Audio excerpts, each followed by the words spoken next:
Hello and welcome back to Outside the Box, an MLS podcast. My name is Juanners. This is Daniel. I'm Jeremy. I'm Joss. And we're back with some more Outside the Box. A pretty eventful 2 weeks. We had not one, but two sackings.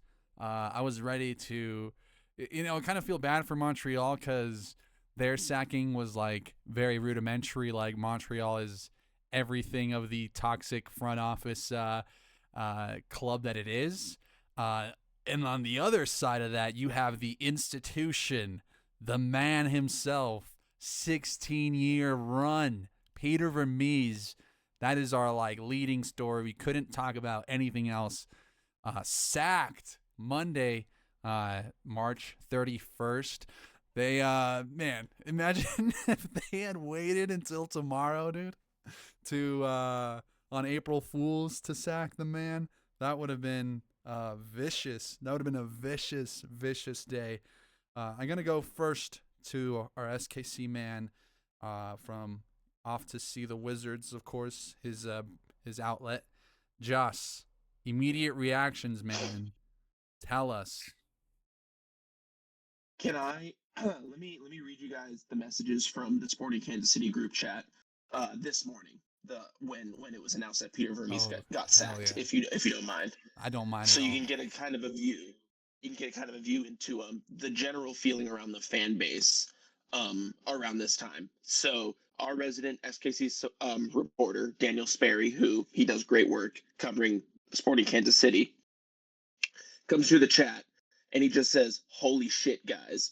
And from there, it all hell breaks loose. The article gets sent. Everyone goes, "He's gone." We got a yo. We got a holy fuck. We got a wait. We got a. I made a playlist for this, and then the playlist is just two songs. Thanks for the memories and 99 bottles of beer on the wall.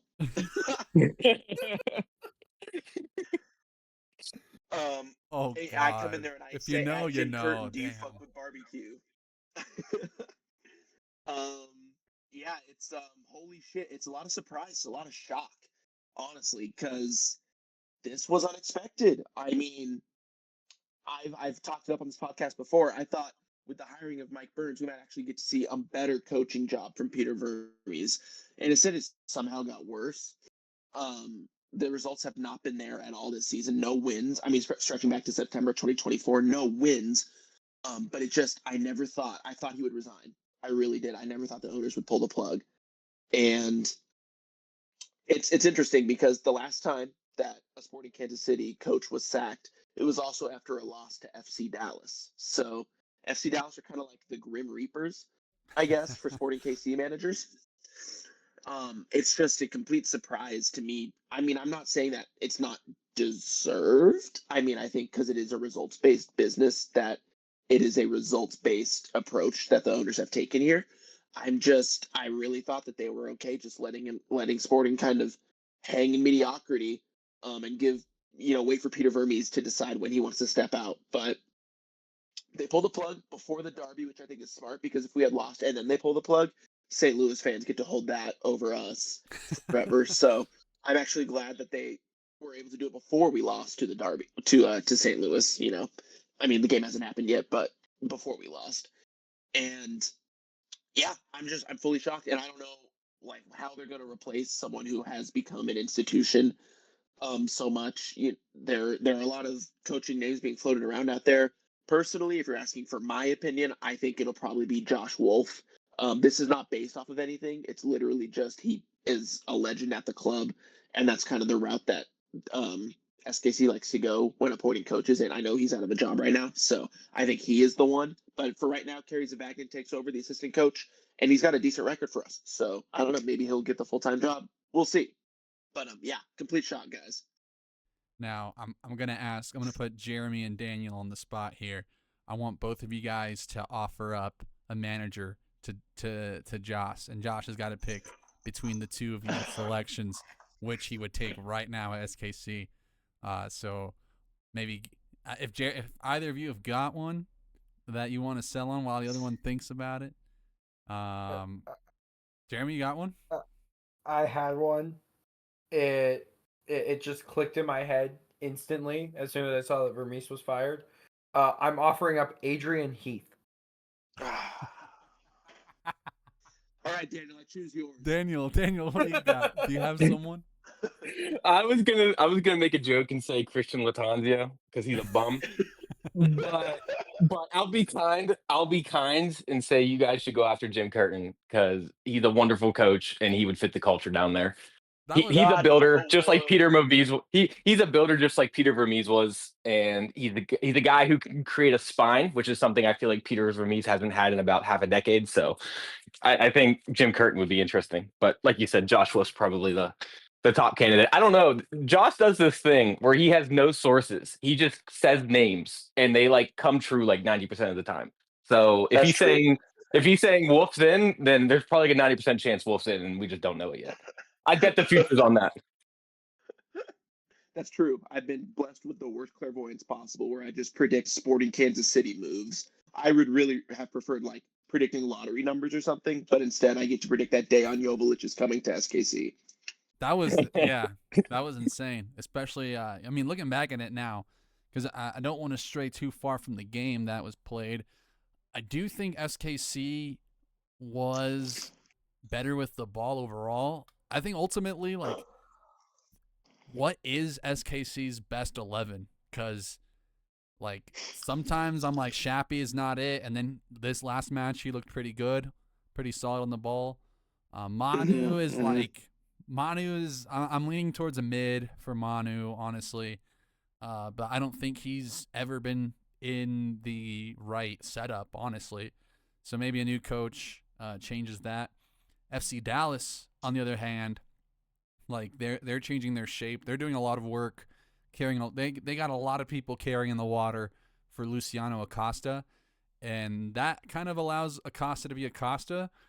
But they're playing this like very direct style of ball, and it's like, man, you have Acosta on your team, and you're gonna play like route one direct ball.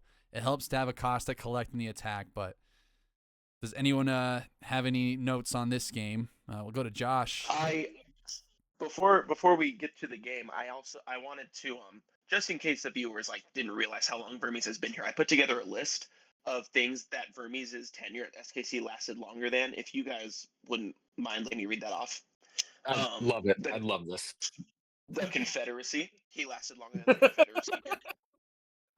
World War One and World War II combined, he lasted longer than. Damn. FDR's combined presidency, because he was elected 4 times. He lived about 12 years, or like his presidency was about 12 years, so he lasted longer than that. So that's just a kind of an idea of how long Vermees has been at SKC. But one thing that Vermees did not last longer than was St. Louis's trophy drought, about 37 years. So they still have that Damn. since Shots since the St. fired. Louis team last won a trophy in this sport. So yeah. Even the Open Cup. Yeah, the last one was like 88, I think. Damn. Some like factory workers. What did you make of I mean, what does your best 11 look like? If you could pick your SKC, maybe I guess because the back line is like, I think the back line God, is it's the rough. back line, isn't it? It is rough. Yeah. But I mean, who are some players that you just can't live without moving forward in SKC? Because I feel like a lot of them are like super replaceable at this point. Yeah, I feel like if a new coach comes in and let's say he had to keep like, I don't know. I think I'm keeping Jake Davis, and I'm playing him in the midfield if I'm a new coach because that's where he's been trained at. That's where that was his position growing up, and he played there in Dallas on Saturday, and I thought he had a very good game in the midfield. And I think he'll only get better as he gets more reps there.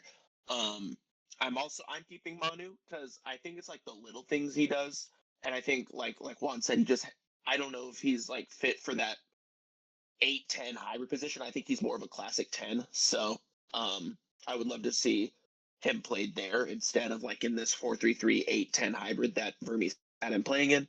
I mean, Joveljic, I guess. I haven't been blown away by Joveljic thus far, but it's not, $4 million. I mean, the quality's clearly there. $4 million we paid for him. Maybe it's the system, maybe a different system or a change in how Sporting plays will help unlock him. And then you're getting really iffy. And you're getting real iffy. Especially on the back line. Like, it's so rough back I there. know. It is. No like, I love for would say Stephen Afrifa? I like Stephen Afrifa. Unfortunately, he isn't starting for us. I think he could. I would love to see him start, especially as a super draft pick. And that's just like, it's nice to see super draft picks come through. Maybe now with a new coach. I do like Stephen Afrifa. True. I think Logan Denbe is a very solid, tidy little left back.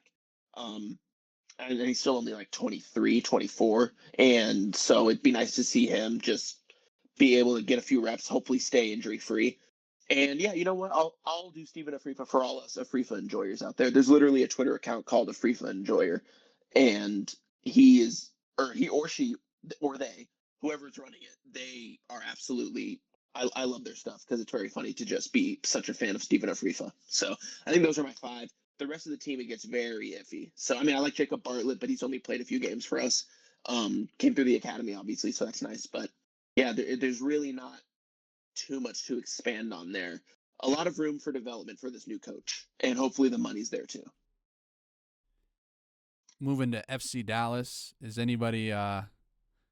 I'm ready for this team to get humbled pretty soon because they've been getting some easy ones, handedly dealt with SKC. But man, they play kind of worse than LAFC at this point when it comes to the counter direct. Is anybody like jiving? Feeling, what are the vibes, Daniel, with Dallas? When you look at them on the schedule, what is like your first thought? Just from a wide overview, 2-1-2 in the last 5. So 7 points in the last 5 games makes you think we might have underrated them at the start of the season, but they haven't really played anyone outside of Vancouver. So yeah, no, I have nothing good to say about Dallas still outside of they're doing what they're supposed to do. It's just really sad watching their games with half a stadium full. And of course, the camera side is panned over where there is no one sitting, which makes it a significantly worse viewing experience. And as a Sporting Kansas City fan, watching your team lose against on TV, seeing 0 fans in the stadium objectively has to feel like shit. That's all I got. I mean, the whole city of Dallas rallied for the Vermees firing. I don't know what you're talking about. The whole town of Frisco. Moving on, let's talk about Jeremy's Portland Timbers. We'll start with Sunday Night Soccer and then find our way back to the beginning. Even though the beginning part of the slate was so mid, we'll get to it.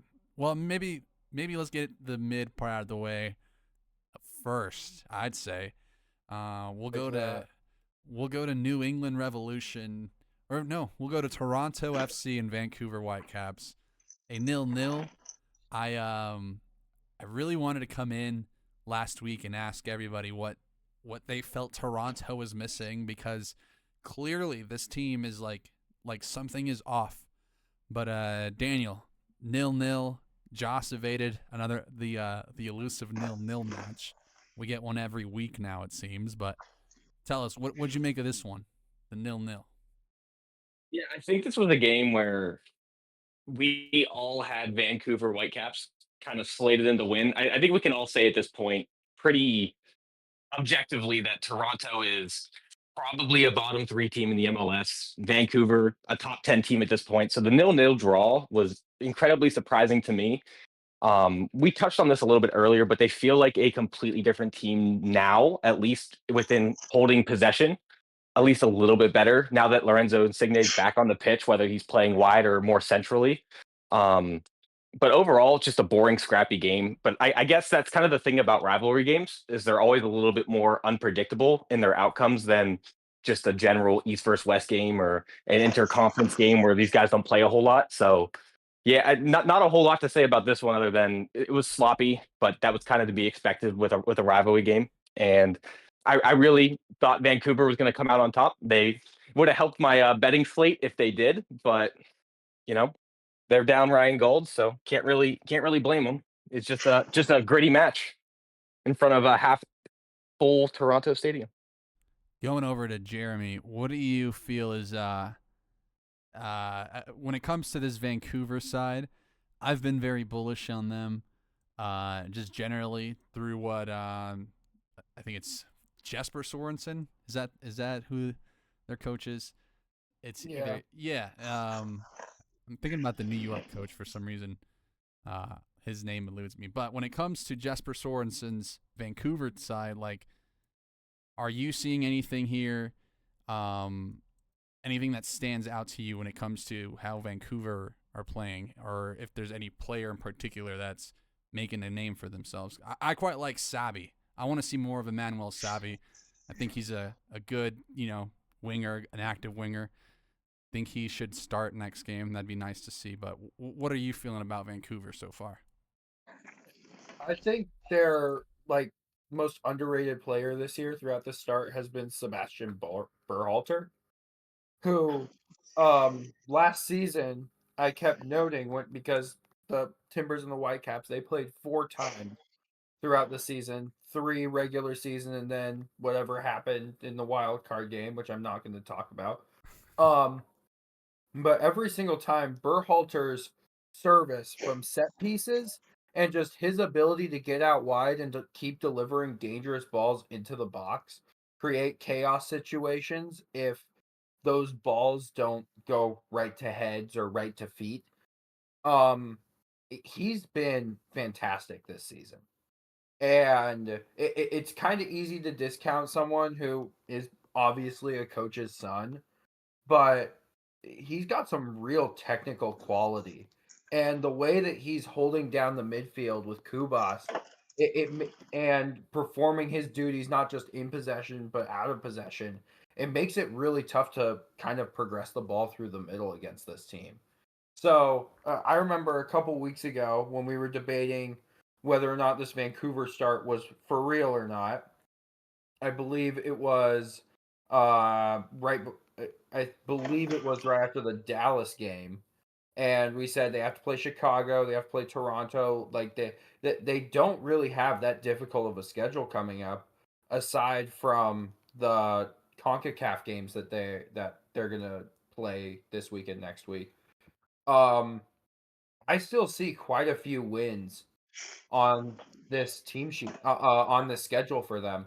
And then last week, because Chicago came to town last week and beat them, I feel like that one was just more of like a variance thing. Like they couldn't stay that hot forever, and because they were unable to put the game away in the first half, and then allowed Chicago to stick around. I, I just think that's kind of a variance kind of loss and a good win for the Chicago Fire. But yeah, I still think Vancouver's really good. I think they can still stay atop the West for a pretty decent amount of time because the West is a bunch of teams that love to eat themselves. They just keep taking points off each other. So yeah, I still think they're legit, and they'll continue to get better once Gall gets back. I think the big thing about last week, which I kind of felt was going to be the vibe of the episode, was international break, excuse, move on, right? Because for Vancouver, I am willing to give them that, international duty, all those absences. I'm willing to get to move on from that and not really, look deeper into that loss. A good draw, though, I think, overall. When it comes to Toronto, I mean, I think I can remember the Sebastian Giovinco days when they just had like a killer in him. I see that a little bit, and not just because he's Italian, in Bernadeschi, but I mean, the more they swap around their attack, this one it was a 4-2-3-1. The more they try and maneuver it, I think they're gonna slowly figure out their attack moving forward. There's a lot to look. There's like for Toronto can't be shit the entire time is what I'm thinking, and they very well could go on to be shit right for the next few weeks. But for me, here are some teams that concede more xG that have conceded more xG than Toronto. You got Chicago, Orlando, Cincinnati, DC United, Charlotte, Atlanta, Montreal, Red Bulls, New York, and then Toronto. The only defense is better here, and I say better with with quotes because how good really are they if they're conceding 12 on their xG. But Philadelphia, Nashville, Columbus, Miami, and the Revolution, and we'll get to the Revolution in a bit because they are playing some negative football. But I'm more hopeful in Toronto. I don't know if anyone else is, but I'm willing to watch their games with a little bit more intent as they figure it out. You're definitely more optimistic than I am. Well, I say that because let's turn to New England, right? And the thing for me about New England, man, is they have Carlos Gill, and he is still that dog, right? But during open play, man, it is just, it's sad to watch New England Revolution. Like it is, man. It's like just watching paint dry, dude. Like they take their time getting to the attacking third. Ignatius Ganago looked a little bit better here, but I don't know why they don't just put him up as a striker and let him just be a dominant body. Get Luis Diaz on the wing, so you got two of pacey guys, and Langoni and Diaz doing work. But on the other side, New York Red Bulls, they this was theirs to lose, I think. We'll go to Joss since signed him here on this match. What'd you make of this one? Actually, I completely agree, Juan. I literally wrote down in my notes, Carlos Hill, you are unbelievable, son. That free kick, nasty. That was nasty. I mean, you can't really pick it out much better. And so like you said, I mean, he's only 32, right? How much does he really have left to give to this Revolution team? I'm not so sure, but you kind of forget that there is a star up there in New England just because he's been surrounded by so much. I mean, mediocrity. I know is it rude, but mediocrity. I was gonna say garbage, so you were nicer than I. But I think that the reason that they don't play Ganago up top is because they have Maxi Urruti, who I completely forgot was still in the league. I'll be so serious. I didn't know where he was or what happened to him until I saw him in the lineup for this game, and I was just like, oh my gosh, flash from the past. I thought that the Revs, they did well. I think the patterns of play under Porter. Oh, that's fun to say. Patterns of play under Porter. I think that they're becoming more noticeable. Sorry, and you'll really notice that they exposed the Red Bulls 3-back, especially kind of like the left center back area. They had a lot of balls in behind there, and that's where they got a lot of their work done. And there were times, I mean, Coronel made a couple of really good saves, but the Revs really had the chance to be up 3-0 at one point. Obviously, they don't capitalize. The Red Bulls end up capitalizing on a chance at the end of the first half to make it 1-1 off of like a kind of a botched 1-2 between Forsberg and Peter Stroud, which then falls to Choupo-Moting for him to bury. But in the first half was Carlos Hill's game. I felt like in the second half was more kind of Forsberg's game. There were a lot of times where Forsberg would pick up the ball kind of in that area between defense and midfield, and he would just drive. He was playing on the left side where he's been playing for the Red Bulls. He was playing on the left side of Choupo-Moting, but he had a lot of license to come into the center and just drive and make the defense kind of commit to him or decide to follow the man. And I thought that the Red Bulls, like, that's a good formula for them, especially because of how good Forsberg is. Obviously, the game ends 2-1 for the Revolution. The Revolution getting their first win of the season off of a pretty clumsy challenge from Sean Nealis. It honestly gave me flashbacks to Walker Zimmerman's penalty kick giveaway in the World Cup, where he kicked Bale. Was it Bale? I think he kicked Bale. Yeah. It was Bale. It was Bale. Yeah, it was like that. It was the same thing where like he just didn't see Bale coming in. Sean Nealis did not see Ganago, and he ended up kicking him and giving away a penalty. In which Carlos Hill did dispatch and wins the game for them 2-1. I know this isn't part of the game, but the Revs need that new stadium to come through.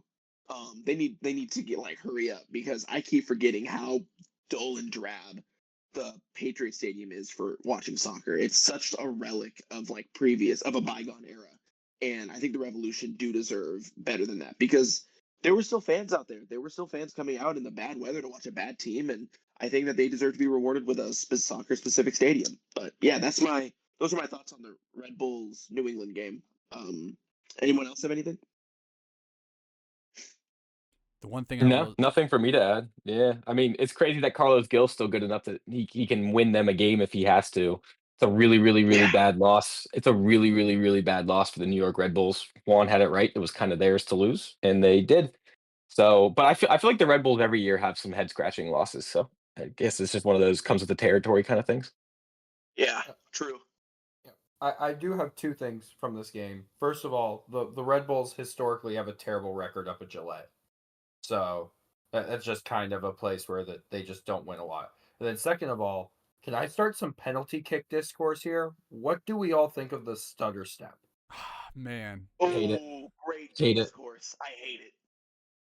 I hate it, dude. Hate it. I do can't stand hate it it. either. There's a lot going against the goalkeeper is my thing, which I mean, and I guess we'll get into it later because there are some stars.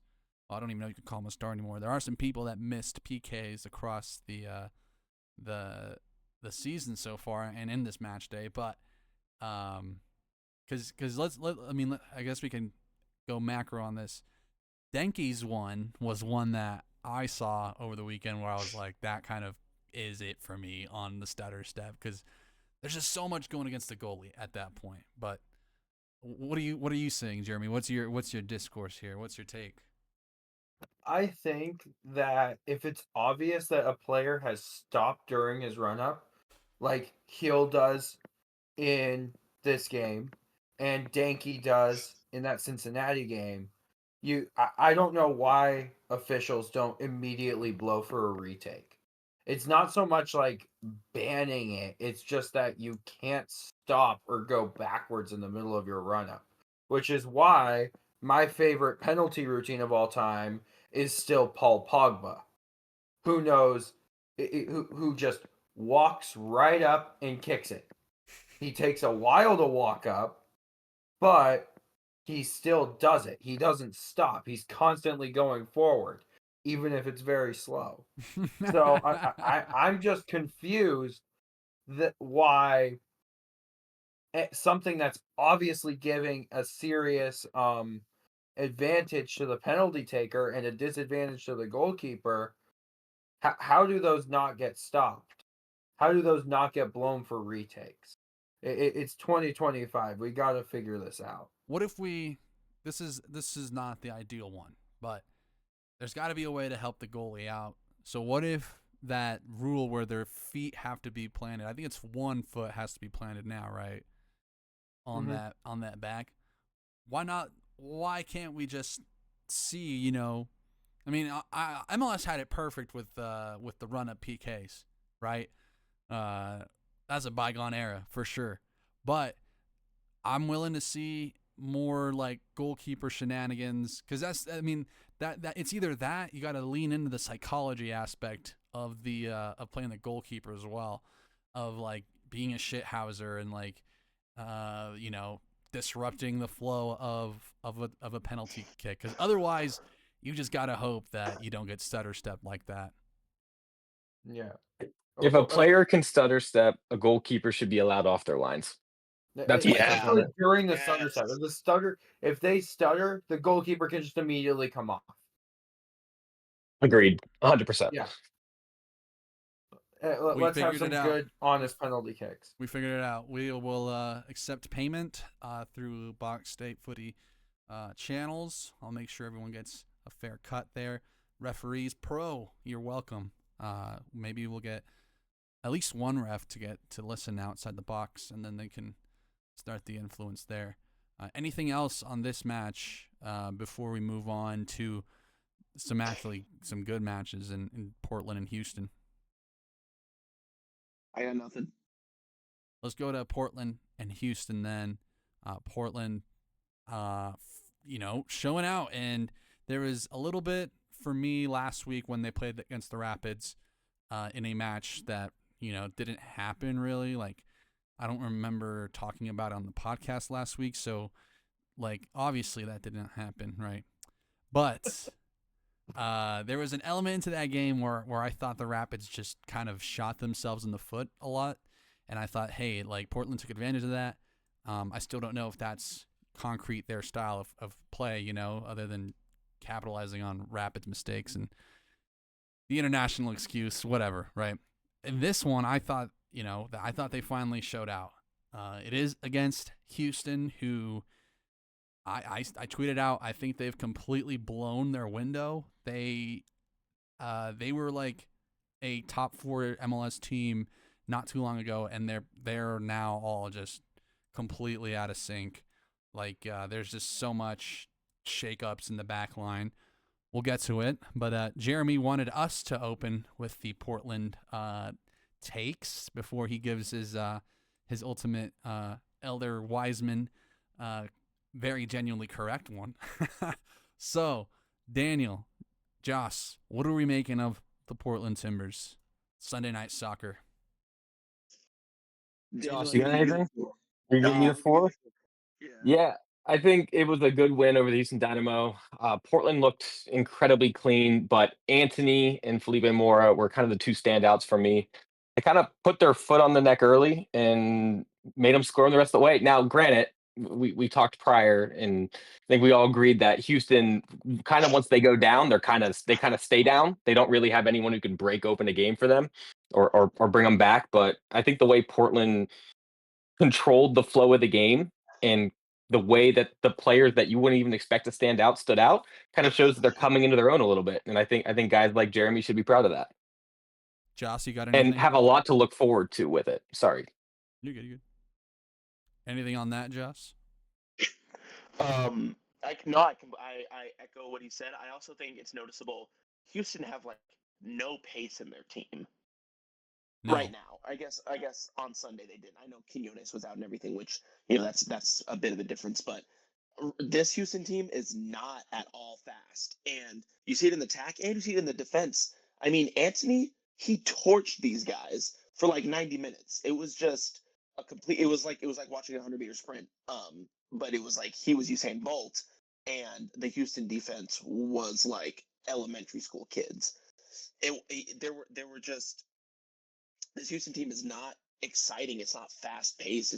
It feels so like end of Ben Olsen's time at DC again, where we're tuning in and we're watching like a disaster. It feels like poor Houston, poor Jack McGlynn, because I know we were all pretty high on him, but it's not been good.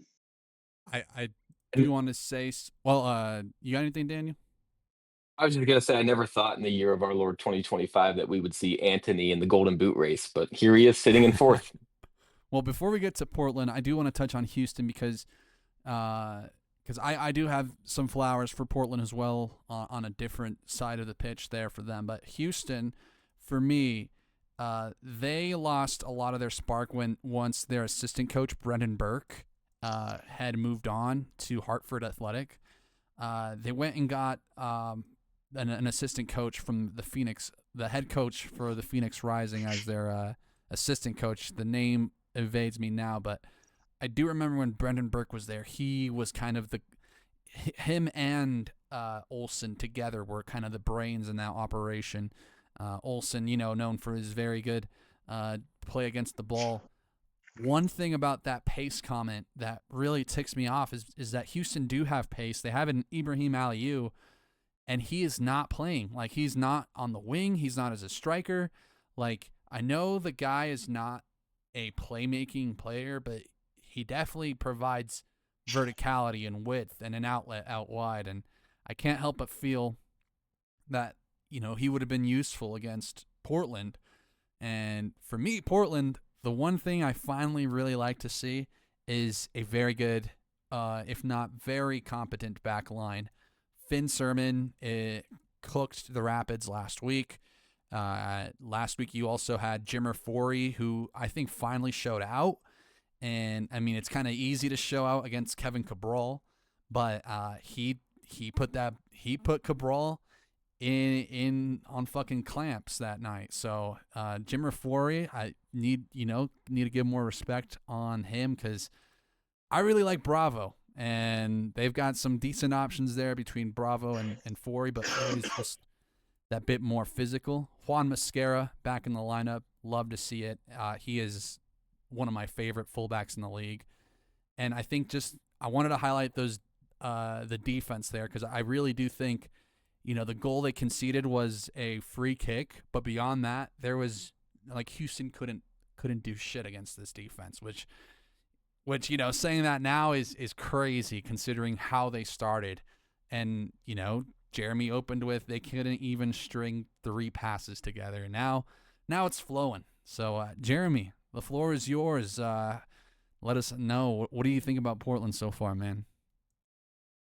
I'm going to continue right where you left off with that defense, because not only did Houston barely threaten Portland's box the rest of the game after taking the lead, they didn't register another shot on target.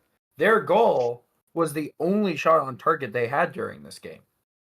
Not good. And it came from a set piece.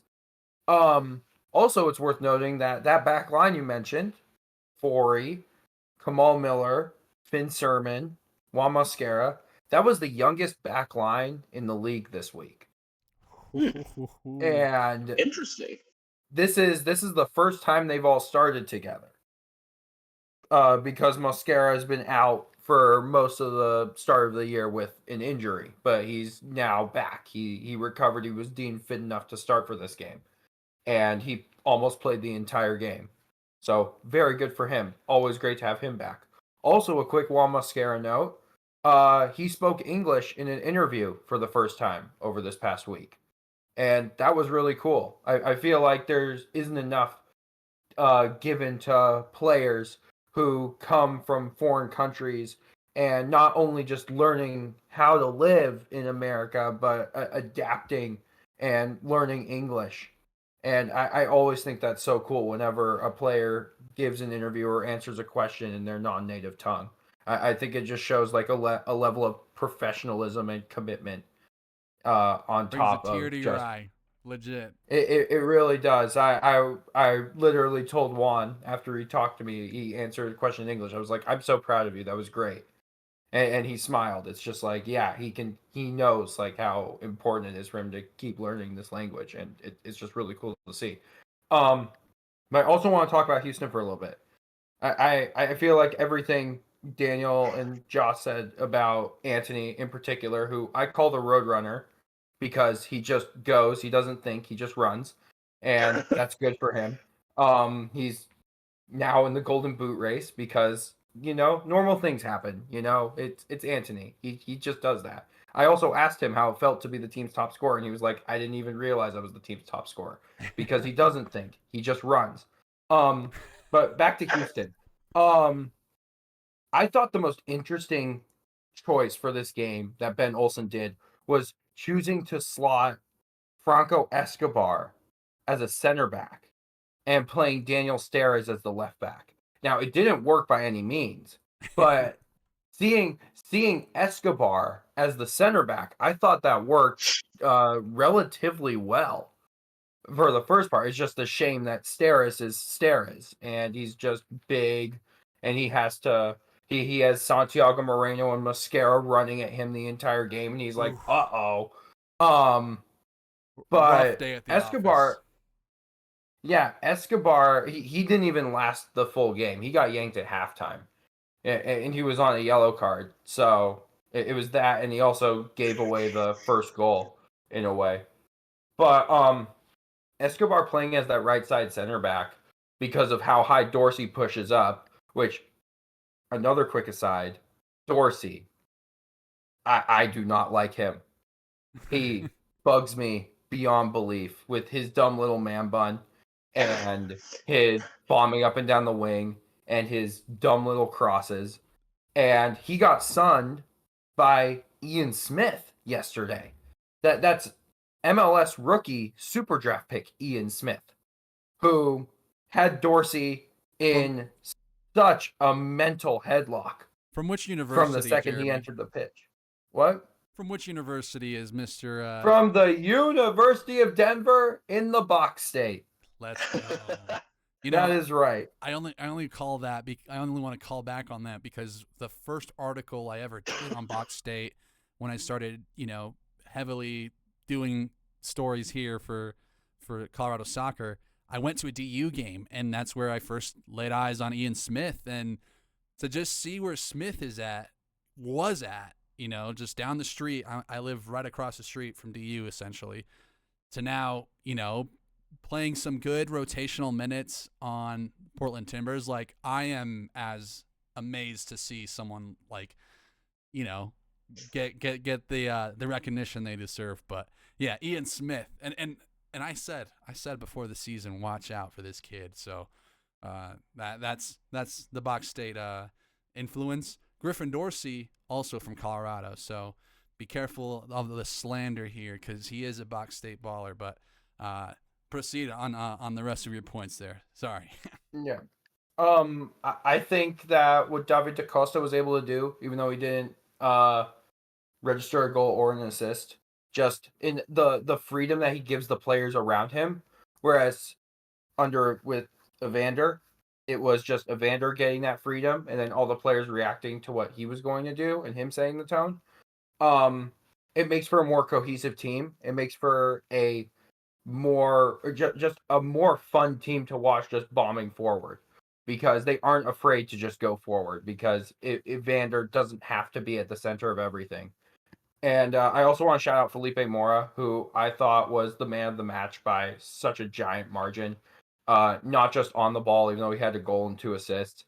He was everywhere he needed to be at the proper time. I don't think he put one foot wrong. I don't think he made one wrong decision. And I think he gets criminally underrated by a lot of, I wouldn't just say like nationally, but they see that he has a couple of injury problems and they're so quick to write him off, when usually when he steps on the pitch, he's one of the smartest players on it. So huge game for Felipe Mora, and that's 3 straight goals in back-to-back games. But now the Timbers have to go on the road for 4 of their next 5. I don't think we know exactly what they are yet, but I think we see what they want to be. Unlike you talk about cohesion there.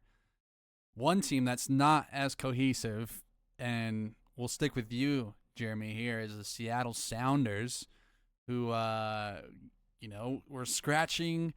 And clawing the chalkboard there, trying to earn the point. Eventually they do. Early goal from San Jose. They tried their best to ride this one out, but tell us, what'd you make of that San Jose and Seattle game? That first half, the Sounders really weren't as threatening as they could be, because they kind of had to grow into the game a little bit. But this game changed once Danny Musovski entered as a striker, and Jesus Ferreira was moved from the striker role out to like a half winger. I don't know what you'd call it. Brian Schmetzer probably knows better than I do. But he just started influencing the game from the right instead of through the middle, because if this team is going to set up in a back 3, which it seems that's what Schmetzer is trying to drill into them this year, you need someone who's going to be able to stretch the line and actually like do number 9 things. And my biggest criticism of Ferreira, usually when he was playing with Dallas, was that he was a 9 that didn't like to do 9 things, but he was still good enough technically and positionally to be able to score goals. So I think that by signing Ferreira and expecting him to be the backup striker in the system, especially given all that they shelled out to bring him in and sign him to a TAM contract, I don't know how smart of a move that is. And also, keep in mind, one of the players who went the other way in that Ferreira trade was Leo Chu, who scored the goal that got Peter Permis fired. So Dominoes. I think that's a really interesting parallel, because Leo Chu, despite not making the matchday squad for the first couple of games, has scored his first MLS goal for his new club before Jesus Ferreira did. But what Musovski did when he entered was do the number 9 things, but unfortunately he's just not very good. So he missed a ton of big chances. And eventually Albert Rusnak gets the equalizer, which I think Rusnak's incredibly underrated. He just doesn't perform against the Portland Timbers, but he's still a very good player, and he'll perform against other teams as long as he's not playing in the Timbers. And this goal was certainly no exception. Just a quick little like shift of the hips to create the space, and then firing the ball to the far post from just inside the box. That's a wonderful goal. And I think the Sounders could feel a little cheated that they didn't win this, but at the same time, I don't think it's really an effect of their injuries. I just think like Danny Musovsky, you gotta be able to find the net on at least one of those. But they didn't, and they're now out of the playoff places. I think they're in 12th right now in the West, despite having the deepest squad ever assembled in MLS. So you really have to hand it to them for that. Just wonderful subversion of expectations. The worst part about that was Christian Orango having to defend Rusnak on the outside there. All the defense of San Jose just in the box. Like, the defensive discipline is just not there compared to Seattle, who I think kind of clipped their attackers' wings a bit, if that makes sense. Like, Pedro de la Vega was this like exciting young talent, and he kind of comes in and he's kind of muted on Seattle. Same thing with Ferreira. Like, oh, he might just need a little breakaway from Dallas, and it just hasn't been there for Seattle. Like, they are just fine being rooted in deep defensive principles, unlike San Jose, who kind of balls to the wall here, and the chaotic defense against a set piece doesn't paint the Bruce Arena can come in and shore up a defense narrative. Like, I'm starting to worry now. What is everyone else feeling about San Jose? If anyone has got strong feelings about them, because they were the darlings of the off season, and now they're kind of more or less mid. I don't have anything on San Jose. I think they're massively underachieving for the amount of money they spent in the offseason. My thoughts are on Jesus Ferreira. Do you guys remember when Timo Werner scored 28 goals and had 8 assists in 2019, 2020? Yes, he was the next big thing. Yes. That's what I think of when I think of Jesus Ferreira from 2021 when he balled out for Dallas. And I was just like, he just needs to change the scenery. He needs to go somewhere where they're going to let him play.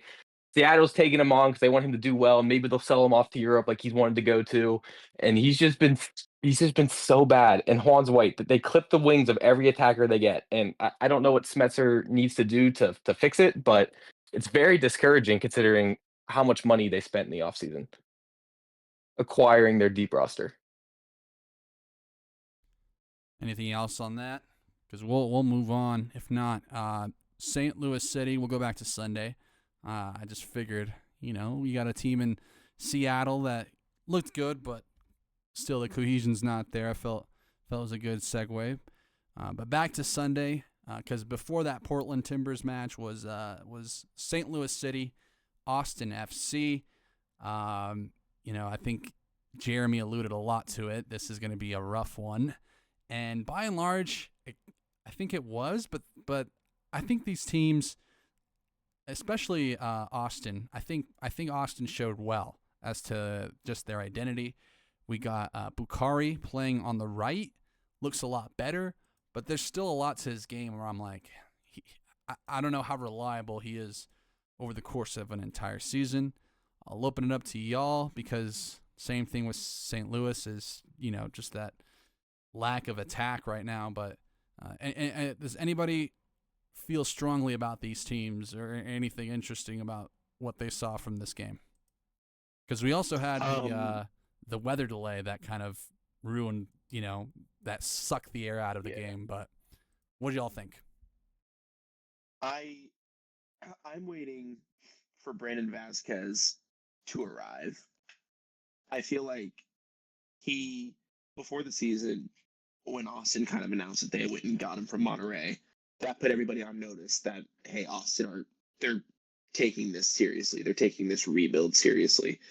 And to be honest, I haven't been blown away by his contributions as of late. I know he scored 2 games ago, but I think we were expecting more, especially because they paid $10 million for him.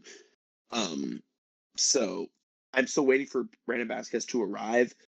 I do think that in a rebuild, and this is coming from an SKC fan who we've been in a rebuild for 4 years, but in a rebuild, you have to focus on not conceding goals first. And Austin they've done that. You know, they for the past few seasons, if it weren't for a standout season from Brad Stuver, Austin would have been one of the leakiest defenses in the league. Now they have kept Stuver, and Stuver is still a very good MLS shot stopper, but they've also improved the defense behind him or in front of him, and it's made them a very hard team to beat. You can see it because they've gone on the road to St. Louis, who also they don't score very much, but to go on the road and keep a clean sheet is not an easy task to do. So I'm really impressed by this rebuild so far. It's important to start with the basics, and that is if you don't concede, you won't lose. And that's what Austin FC, I feel like, have done in this rebuild. Yeah, I mean, it's their third straight clean sheet, right? And they went on an away day to St. Louis where they got outshot 16-8 and walked away and with a win, right? In their fourth in supporter shield. So, I mean, I think they're overachieving. And because of that, I'm kind of high on them because it's fun watching a team like that do well. Is it though? Because they play they play so shitty, man. Not shitty, but like between like you have your three guys in Bukhari, Uzuni, and Vasquez, and I think between Uzuni and Vasquez, they signed the same player. They're both they're both players that receive well and are dangerous threats in the box, but you know, you have both of them. You're trying to force Uzuni into a winger role. Like like the defense, I will give it its credit, and Brad Stuver does well. Basard Sabovic is a good shield. He's been very impressive since Jeremy like kind of, you know, gave him a little nod there. But overall, like the attack is still not there, and they are getting their goals completely against the run of play. I think they do well against the run of play, especially Uzuni. But by and large, like, you know, they I don't think they broke down St. Louis so much as they just caught him. And then once they caught him, they are good to just, you know, play Estevez ball and just sit on it. And it's like, yeah, it does well. It wins games, and it's, you know, very commendable, that clean sheet on the road. But I'm not having fun watching ATX, at least, you know, not any more than STL. This is also a rough match because it's STL, but anyone else have any thoughts on this one? Jeremy? I want to do one quick thing with this because I have one Austin point and one St. Louis point. Austin-wise, I think they will become a lot better once they actually move Owen Wolff into the 10 role. Because that's what they're missing. They're missing because if Bukhari's role in this team is to be the primary playmaker, which it looks like they signed him to be, and then you sign two finishers with the other DP slots, you need someone who can sort of play as a number 10. And Owen Wolff this season, Owen Wolff this season has been really impressive just in terms of like the intangibles. He's picked the right spots to play through balls and do that kind of stuff. I feel like that's going to be his evolution as a player. I think he's going to become a number 10. So if you can get him as a number 10 with Uzuni as a box crashing left winger and Bukhari as another creative force on the right, even if he's also not having a great start to the season, I think that's where you find the balance in this Austin team. But yeah, they infuriate me just watching them play. It is anti-soccer. It is very close to terrorism ball, especially after they take the lead. Meanwhile, like a 2022 Nashville team. Yeah. You got actual terrorism ball on the other side, so. Yeah, the asterisk I'm going to use for St. Louis in this game is that they were without Leuven and they were without Toyshirt. And those are two very key attackers that they had. It was nice to see Celio Pompeu be able to make it in this game. I thought he could have been able to change something, but no. I don't think they know what they want to do around the box. In this game, they shot the ball 16 times, 0.8 xG, and they had 64% possession. Like they you can tell there's like, hey, I want to score a goal, but they just don't really know how to unless it's on a transition moment and their best attackers are in. So yeah, This game was always going to end up like this. It's just boring, boring, boring. And of course, it's in a standalone window because we don't get punished enough. You know what wasn't boring though is an electric 3-2 match. San Diego LAFC. Truly, I think the Sunday night soccer of the weekend there, because I know the Galaxy in Orlando City, that's a good match, and we'll get into that one as well. But San Diego immediately off rip, scoring 3 goals. They're just absolutely cooking, man. We'll go to Daniel here. I got you a son on that one, but what'd you make of this goal fest? Yeah, I just want to start by saying thank you for giving me this game. Completely made up for having to watch the Toronto-Vancouver game, because this is probably one of the best games of the weekend, and I think we need to start having a serious conversation about San Diego. LAFC comes down to Snapdragon. They're a name brand team, big expectations, and San Diego just came out flying. 3 goals in the first 40 minutes. Cristiano Naldo scores early. Valakari added one. Mighton got one in, and it was 3-0 really before LAFC even settled into the game. Like, they got punched in the face before they were even able to throw a single jab. And it wasn't fluky either. San Diego looked sharper, quicker on the ball, more aggressive. The crowd was loud, the team was confident, and it felt like a real home edge, which is wild for an expansion team 6 games in.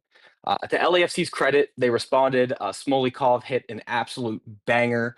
Under scored with another tap-in goal before halftime. And all of a sudden, it was 3-2 and felt like it was going to be a real classic LAFC comeback. Igor Jesus got sent off early. Beginning of the game, ref was kind of handing out yellows, and it came back to bite Igor Jesus in the second. That kind of changed everything. LAFC kept pushing, but being down a man on the road in that atmosphere just really never felt like they were going to find that equalizer, even though Martinez had some moments of brilliance. Chucky Lozano came back too. He got subbed on in the 70th or in the 70s. The crowd went nuts. It didn't really matter what he did. Every time he touched the ball, the place just kind of went crazy. It's kind of like he's already a legend there. The dude really could have tied his shoe, and they probably would have started the wave. San Diego held on, first home win in club history. They've already beaten the Galaxy and now LAFC. That's not nothing. That's not beginner's luck. That's a team with real structure, real confidence, and a crowd that's already bought in. Oh, and we had a fan fight after the game, like a real, actual brawl outside the stadium. TMZ picked it up, and that's how you know your team's real, when people start swinging fists for the badge.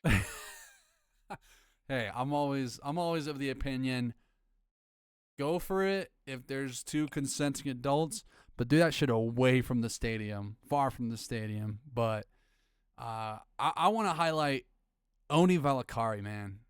Winger, striker, midfield, anywhere you put him, he will thrive, bro. He is like, if Sean Zawadzki is this awesome utility player across the back line, Ani Valakari is looking like the perfect utility player anywhere in the attack, man. And he's a savvy player. I really enjoyed his play.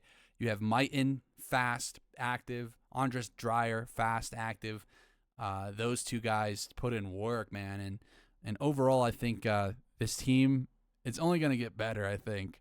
On the other end, though, like, I kind of wanted to come in last week and be like, there's something about LAFC. You still can't, like, their issues, their problems are very luxurious issues to have. Like, right now, their attack is like, who's our best attack at the moment between Ordaz, Under, David Martinez, Buanga, Abobasi, and then, like, at the end of that is Giroud, who is, like, wasn't available here, but Giroud doesn't even walk onto this LAFC team as it is right now, you know? So I'm going to open it up to you guys. What did you guys make of this one? Because it was, I mean, it was a great match, I thought.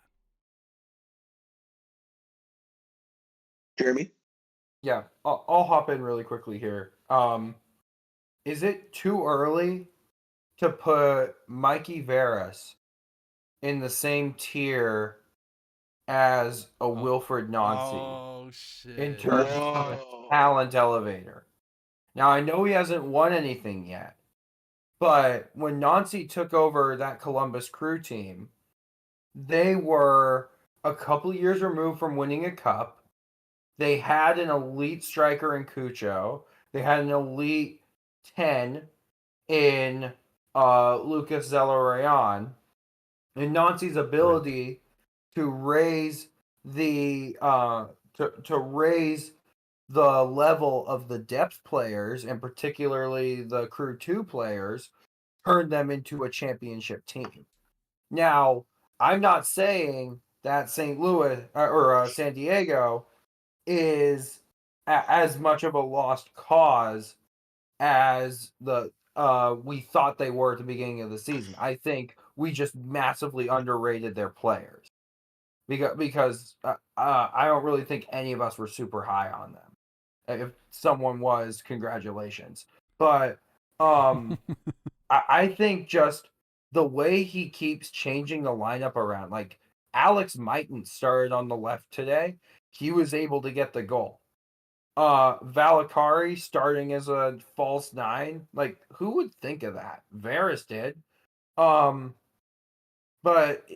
I'm just really, really impressed with the way that they have come out, said we're going to dominate the ball, and we are just going to control games. That is incredibly impressive for an expansion team.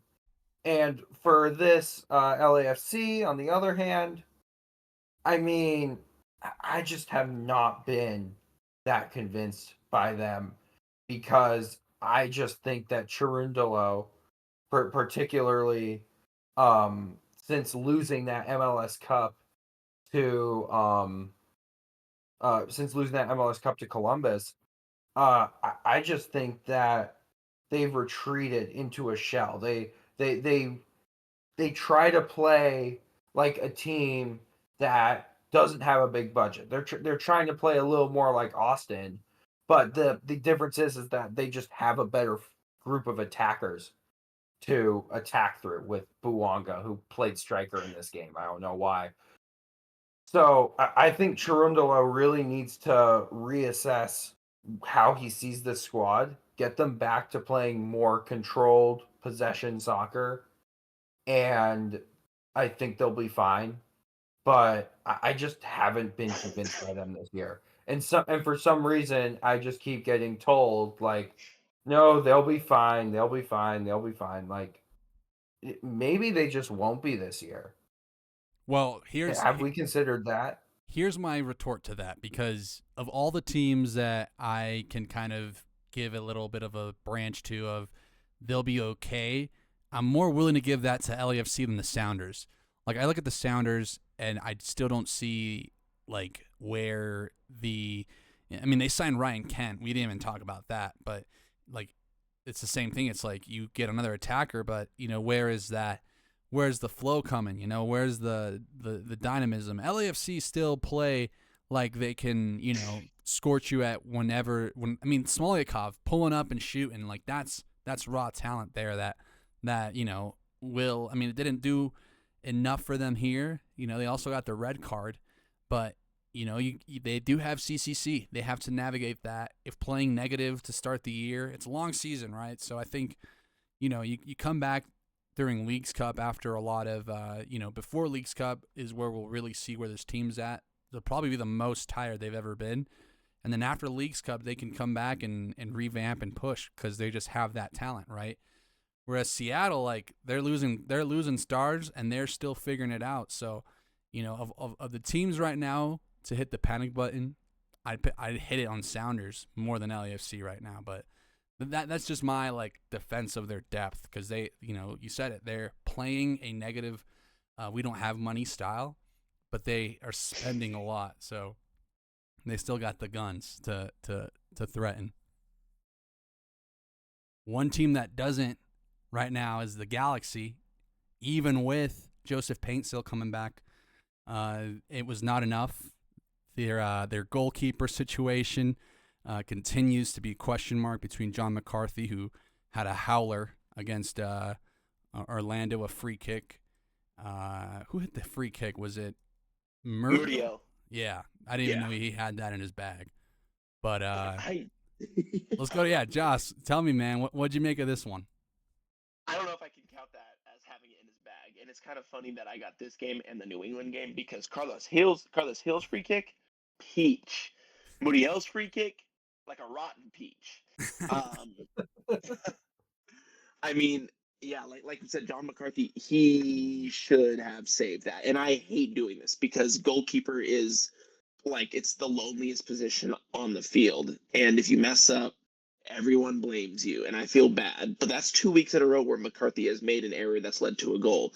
In Minnesota last week, he palmed off a pretty I'm not professional, but I feel like I've seen professional keepers like not palm off a shot like that right into the feet of Kelvin Yeboah for him to put in. And then with this one, it was kind of like a volleyball set where they like set the ball to be spiked. He kind of did that into his own net. It was bizarre. I think he was trying to tip it over, but he got it all wrong, and Orlando scored. Wrong. Yeah, and Orlando scored because props to Muriel for taking the shot, I guess. I don't even know if you can give him very many props for that. It was very much on McCarthy, but away from McCarthy's error, this was a fun game to watch because I really do like watching Orlando play. I really think that they have such a strong spine of the team, especially when we like talk about their strikers. I know they have like a striker problem right now with Modiel and Enrique Maguire, and it's like, do they need three pretty quality strikers? Enrique didn't end up seeing the field in this one, but it feels kind of selfish, And I hope I hope I'm wrong, but like one of them surely has to move on this summer or something. Like I hope there's no problems behind the scenes, but I think that one of them will probably move on. Maybe it's Maguire getting that move overseas that was supposed to materialize last year, whatever. But yeah, it feels pretty selfish to have that much quality in the number 9 position. And then you get to their 10, and it's Martin Ojeda, and he's unbelievable. And then Atuesta is always very good. And then the defense is a little shakier, I think, than we're used to with Orlando. And Gallese I don't think he's been the greatest to start off this season, but I'm a really big fan of kind of like the top 6 players on the field, 5 or 6. But yeah, Christian Ramirez gets the first goal with a nice little back heel finish, and he's on 4 goals in 4 games, which that's nice. I think Columbus might have wished to have that up top, that level up top, instead of like a Russell Rowe who is kind of hit or miss. Christian Ramirez coming home to SoCal, it's nice to see him perform, especially because he's done it in the lower leagues and he's done it around MLS. So it's nice to see him perform in the waning years of his career back home. Fagundes, he hits the post in the 37th minute, and I just made a note about this because he was beefing with Galaxy fans on Twitter before this game. And I think it's just really funny when that happens, because they were calling him out saying like he's not good enough, and then he responded saying like, okay, well, watch me score, and then he hit the post. No. I love when that the happens. worst ending. The worst ending. It really is. Then the Orlando City got a penalty, which Ojeda dispatched, and I thought it was a pretty weak penalty. I know we've kind of already done the penalty discourse for this episode, but I feel like we've just been getting a lot of weak penalties lately, and like they've gone to VAR, and I don't know, like I have been a defender pretty much my whole life, so I'm kind of more partial to the guys defending who give away the penalties, but I feel like this one was just Atuesta kind of did a step over into Yamane, Into the and foul, it got given as a penalty. Yeah, and I think like that sucks because Yamane's just standing there. He's not trying to tackle or anything. He's just standing there, and he gets hit. He's not hitting. He gets hit. So Joss. Yeah, I think the Galaxy can suck it on that one. But also, yeah, it's really soft. Well, it's also, it's just more PRO inconsistency. I mean, it's also though like before that, Ramirez scored. He looked offside. Like he was offside. True. They gave that. Yeah, they got away with that. So I'm like, yo, if Mr. Edward Atuesta wants to be Shea Gilgeous-Alexander and foul bait up to the free throw line and get an MVP trophy that way, that's what Atuesta will do to feed Ojeda. But like, because it did feel like a foul bait. You know what I mean? Like he just drew that foul classic NBA style. Yeah, Before he we was move, looking for it, definitely. anything else before we move on these teams? No, Yeah. Oh, oh, sorry. no, go ahead. No, finish your thoughts. I was just thinking, like, again, to John McCarthy, I hate to, like, rag on him, but, like, last week, it was nice to see him get that start in goal for the Galaxy against Minnesota, and then he went and did that, and I don't know if he'll see the field again, man. The Galaxy's goalkeeper problem, that's, like, the worst place to have goal problems is in goal, so I'll be interested to see how Vanny works with that. Daniel? Yeah, fun fact about Orlando City, they are the only team in the MLS to have the game total goals hit over 2.5 every single game. Oh, And they are the one of two teams in the MLS where if you were to bet both teams to score, you would have won 100% of the games. oh. The other team is the Chicago Fire.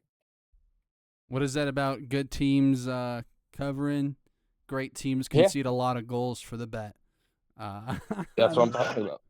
Moving on to a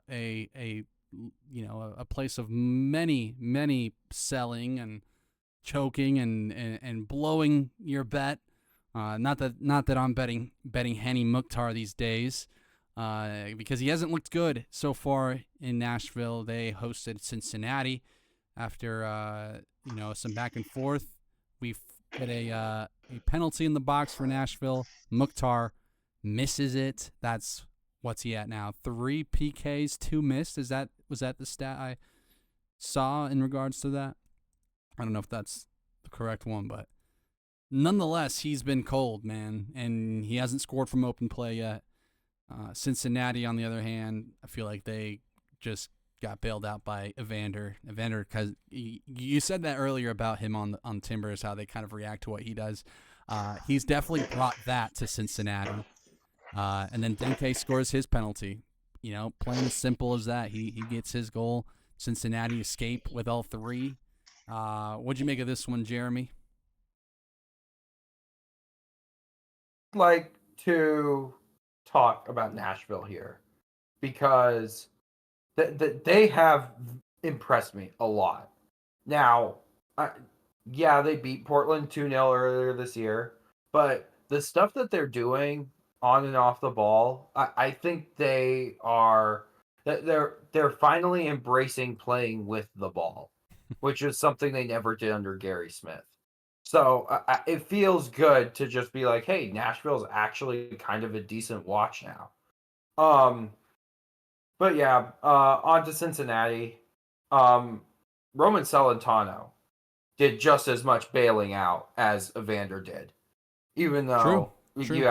you have to wonder just how much bailing out is used in Evander's sense, where it has to go through him, whereas Celentano is like defending for his life, especially after making that penalty save, which, for the record, I think was a pretty solid kick. That's a solid attempt. It's just a good save. I think Mukhtar just does something to telegraph a little bit. That's got to be it at this point. And I think it's Sam Surridge's turn to step up to be their full-time penalty taker, because that's what the story of this game was.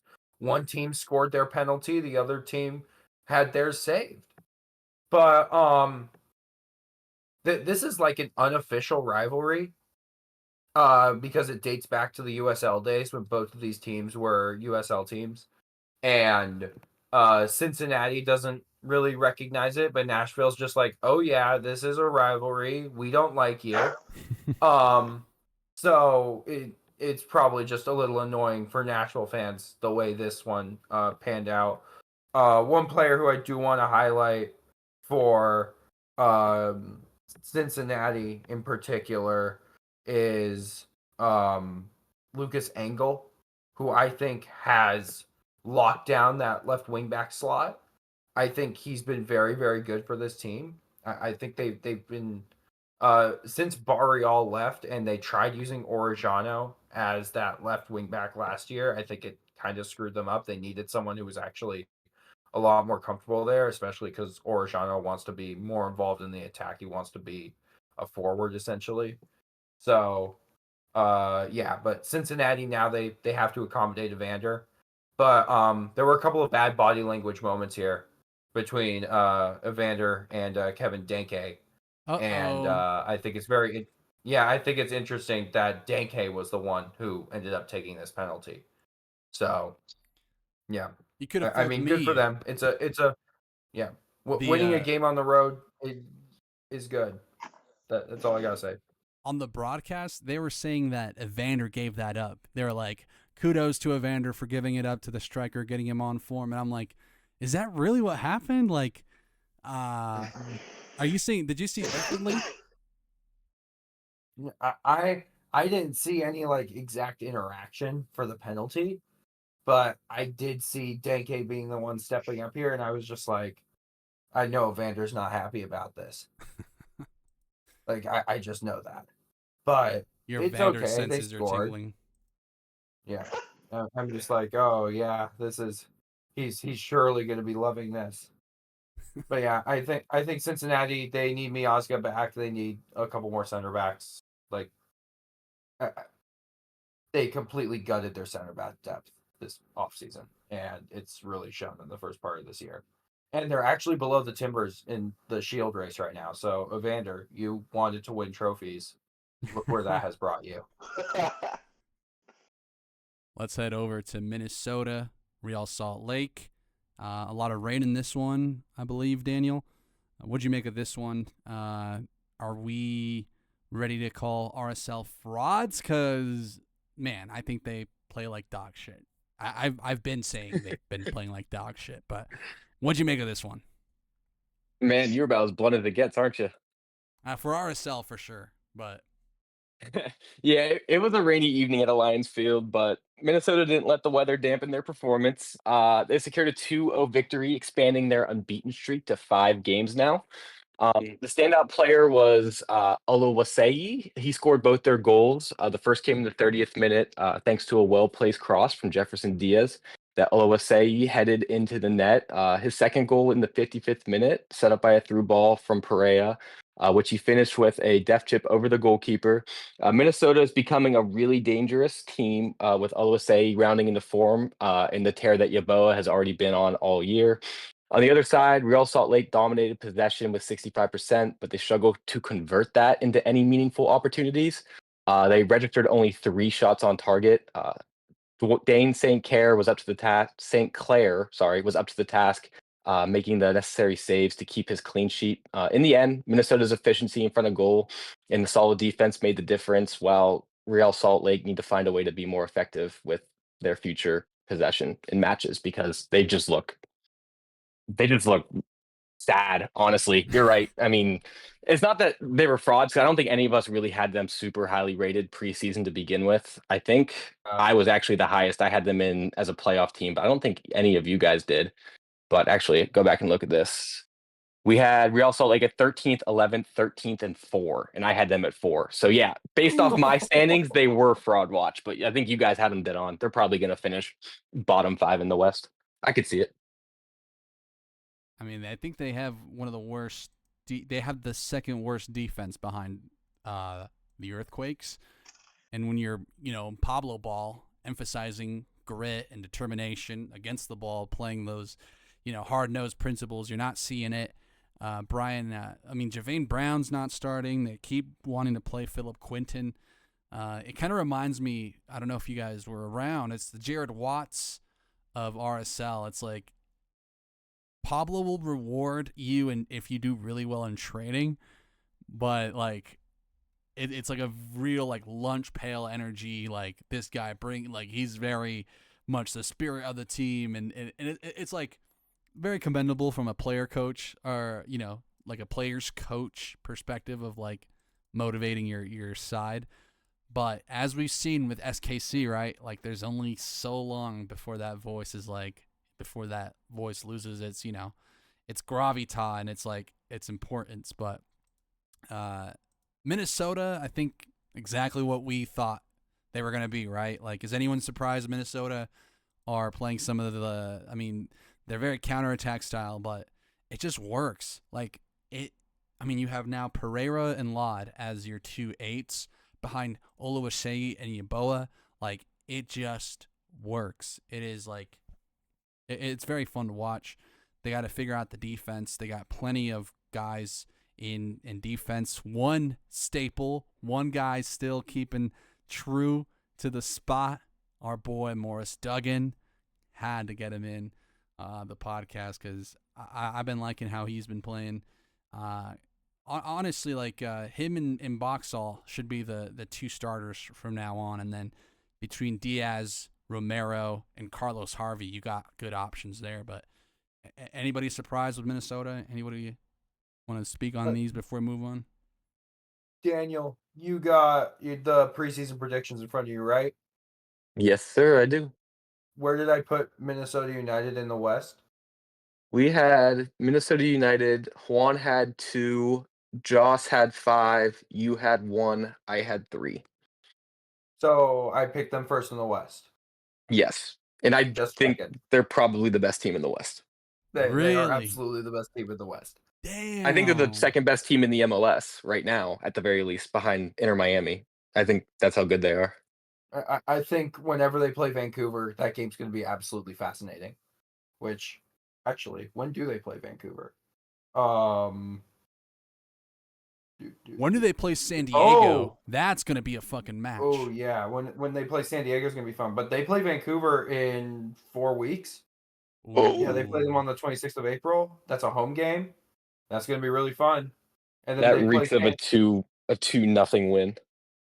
Yeah, and then they play San Diego. They host San Diego. Their first game against them is June 14th. Damn it, too long of a wait for that one. We're really not Yeah, going to know what banger. either of those teams look like. But I mean, Minnesota's good. That I think that's kind of the baseline take from this is Minnesota good. Same thing. Joseph Rosales back, so between him and Markinich, like you got good left backs there. So, man, And you always have a chance with Morris Duggan. That's what I've always said. Big Morris Duggan guy over here. It's the Morris Duggan podcast. it has to be. Moving over, let's go to the Chicago Fire Montreal. I feel like the Vermes news really overshadowed Laurent Courtois' departure. This is very much the Montreal MO. It's the why aren't we winning now? Bye-bye, coach. We want to win now. They come out in a 4-2-3-1, Marco Donadell's newest side, which was interesting because I've always really only ever seen Montreal playing out of a 3-back, like them going back to a 4-2-3-1. I think the last time they did it, they had like Piatti on the side, right? So, interesting dynamic here for Montreal. Laurent Courtois was, let go. Chicago here, kind of this was a game for them that they kind of lost. It was theirs to lose, and they didn't. Not that they lost, but it's like a draw that feels like a loss. Like they really should have done more. But we'll go to Daniel. What'd you make of this one and the new look Montreal side? Yeah, it was a very, very, very dry game. Not in terms of weather, it poured during the game, absolutely poured. Nice. But in terms of like quality of play, I thought today really showcased how much that team needs Gutierrez in the midfield to kind of pull the Yes. strings. Like absolutely did. Don't get me wrong, they're still incredibly talented. That goal that Philip Zinkernagel scored, all-time MLS name, by the way. I'm sure we've said that on this pod, Zink. but so he scored that in the 40th minute. He converted a cross from Andrew Gutman with a nasty hockey assist that was flicked on by Jonathan Bamba. I don't know if anyone got to see that highlight, but it was disgusting. Montreal equalized in the 51st when Dante Sealy volleyed in a cross from Lucas Petresso. It was great seeing Dante Sealy on the score sheet again, and I'm sure you can also agree with that, Juan. Chicago's goalkeeper Chris Brady made season-high 6 saves to preserve the draw. I'm absolutely obsessed with this guy. I don't know if anyone else saw this highlight, but in the 58th minute, he ran out of the box in a sweeper-keeper attempt, missed it, and still got back in time to make the save. Like, when I watched that real time, I was like, this guy is an absolute madman. It's just, the dude's passionate. He's an absolute badge player. Montreal's midfield control was a significant factor in this match, which really highlighted the fact that Chicago was missing Brian Gutierrez as a possible reason for the Fire struggles in connecting the attack on a more consistent basis. The Fire stay unbeaten in 5. Montreal stops the bleeding under interim coach Marco Donadel and earned a point after 4 consecutive losses. And both teams leave thinking it probably could have been worse. So yeah, that's my take on that game.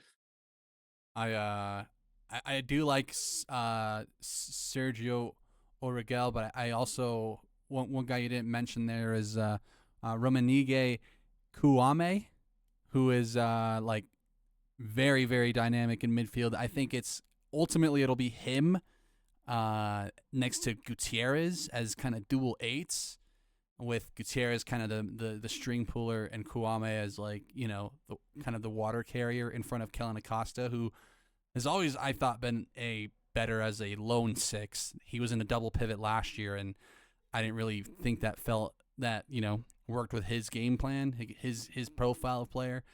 But Chicago is like so close. It's so close. Defensively, still kind of a nightmare.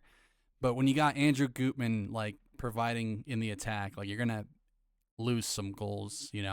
I think this team's gonna be electric, man. I'm really excited for Chicago. Anyone else? In the last 5 games, they have 11 points, which is 3rd best in the MLS. So Let's go, Chicago. They're doing something right. Remember, I had that impassioned sell on Chicago, and I feel You did. proud to stand by it. Yeah, buy Chicago stock. It'll make you a millionaire right now. Joss and I had them as the 13th and 14th best team in the East, and you had them at 4. So you bought in early. You bought low. I'm usually a buy high, sell low kind of guy, but you bought low, sold high. Let me know how that works for you. Well, yeah. Don't you know you're supposed to do it the other way around, Juan? You're supposed to lose money. Well, I mean, don't look where I put Inter Miami, because then that'll kind of expose the other side of the coin there. Because when you buy low on one team, that means you're selling low on the other. And I had Miami way lower. I did not believe in Mascherano. I mean, that's next on the docket. But does anyone want to talk about Chicago or Montreal before we move on to Messi Mania? Can I bring one surface level thought to this? Absolutely. This game ended 1-1. Both goals were scored by right wingers that received a cross from left backs. That's pretty cool. That is pretty cool. That is surface level. Wow. You have an eye for detail. My goodness. Should have been an engineer. Imagine making that parlay. The left back to the right winger on a cross. That's crazy. That is some heritage shit. But let's move on to the team that doesn't get talked about enough, right? Inter Miami, who take care of business at home. They played out of like a 4-2-3-1 or something. They had Pico in there, Robert Taylor in there, Kramashi in there. Kramashi should have probably had a red card on a very nasty tackle. But then he goes up and gets an assist anyways on the other end immediately after. So, you can put that on the they can't get away with this list for Miami, because Lord knows they've gotten away with a lot. But I got to commend Philly. They tried their best, but Miami is Miami. I got Joss on this one. What'd you make of this one? I want to talk about specifically, I love Miami's first goal. Miami's first goal is just, God, it's like, that's exactly that's that Barcelona DNA. But it's so cool to see it kind of being like flown through the entire squad that aren't all, former Barcelona players. But I really love the play where like Jordi Alba sort of chips it through 2 players into Busquets, and Busquets plays like a one-time pass through to, I don't remember who it is. Maybe no, it's not Kramashi. One of the other midfielders, and then by then they're probably Suarez. Who was it? Was it Suarez? Okay, it was probably Suarez. Probably right, actually. Yeah, and Suarez plays it through down the wing, and then they cross it back post to a Kramashi, who plays it back across for Robert Taylor to tap in, and it's so beautiful, and I hate it because it should have been my team. It should have been my team playing like this. You don't get to come in and start to play well. You have to struggle. Why is no one why aren't they struggling like I have to struggle? Because I wish I could support stuff like that but for my team. I really think that Sergio Busquets might still somehow be kind of underrated in MLS. I really think he's had as big of an impact like as Suarez and Jordi Alba have, only like less than Messi. I like it just the way that he is so composed on the ball and he can control these things. He's generational. I know we've known it for a long time, but I still somehow think that he might even still be underrated in how important he is to the way that this Miami team play. And then the second Miami goal comes from Suarez winning the ball back like 30 yards from his own goal, which I can just appreciate that, he's coming in, he's pressing these guys, and he's winning the ball in his own defensive area and playing Messi through. And it's cool to see that they obviously care about Miami's results. I just think that that's really cool to see from guys that have won it all. They have no reason to care for this team, but they do, and that's really great. Philadelphia had a few corners that I feel like they could have exploited more. They had some really nice chances. There was a great save from Untari. I forget how you pronounce it. The goalie before Calendar came on. They produced a really good save at it. Ustari, yes. A really good save from Ustari and a couple other near misses. Quinn Sullivan had a dime of an assist to Gazdag, and I know that we're all pretty high on him here. I saw some folks over the international break say that maybe he needs a chance with the USMNT. Do you guys agree, or was it just kind of like the international break causing folks to go a little schizophrenic on us? I don't know. Well, what do you guys think? Gazdag's Hungarian, so he can't really play for the USMNT. No. Quinn Sullivan. Okay. No, I mean, I'll let you guys run crazy on the USMNT because I'm not really plugged into that. I'm more of the Mexico fan here, but I love Quinn Sullivan, man. He should get he should he could play anywhere is the thing. And if you put him on the US team, there's like you could put him on any role and I feel like he would thrive in the current setup, but I'll leave the USMNT stuff to y'all. What do y'all think about what Joss asked just then? I can't wait for the 2026 World Cup where we're starting a front line of Patrick Agyemang, Brian Gutierrez, Diego Luna, and Quinn Sullivan. Coached now you're talking. Who's coach? I still Pochettino at this point. Peter Vermes literally just left his job. Peter Vermes left his job today, guys.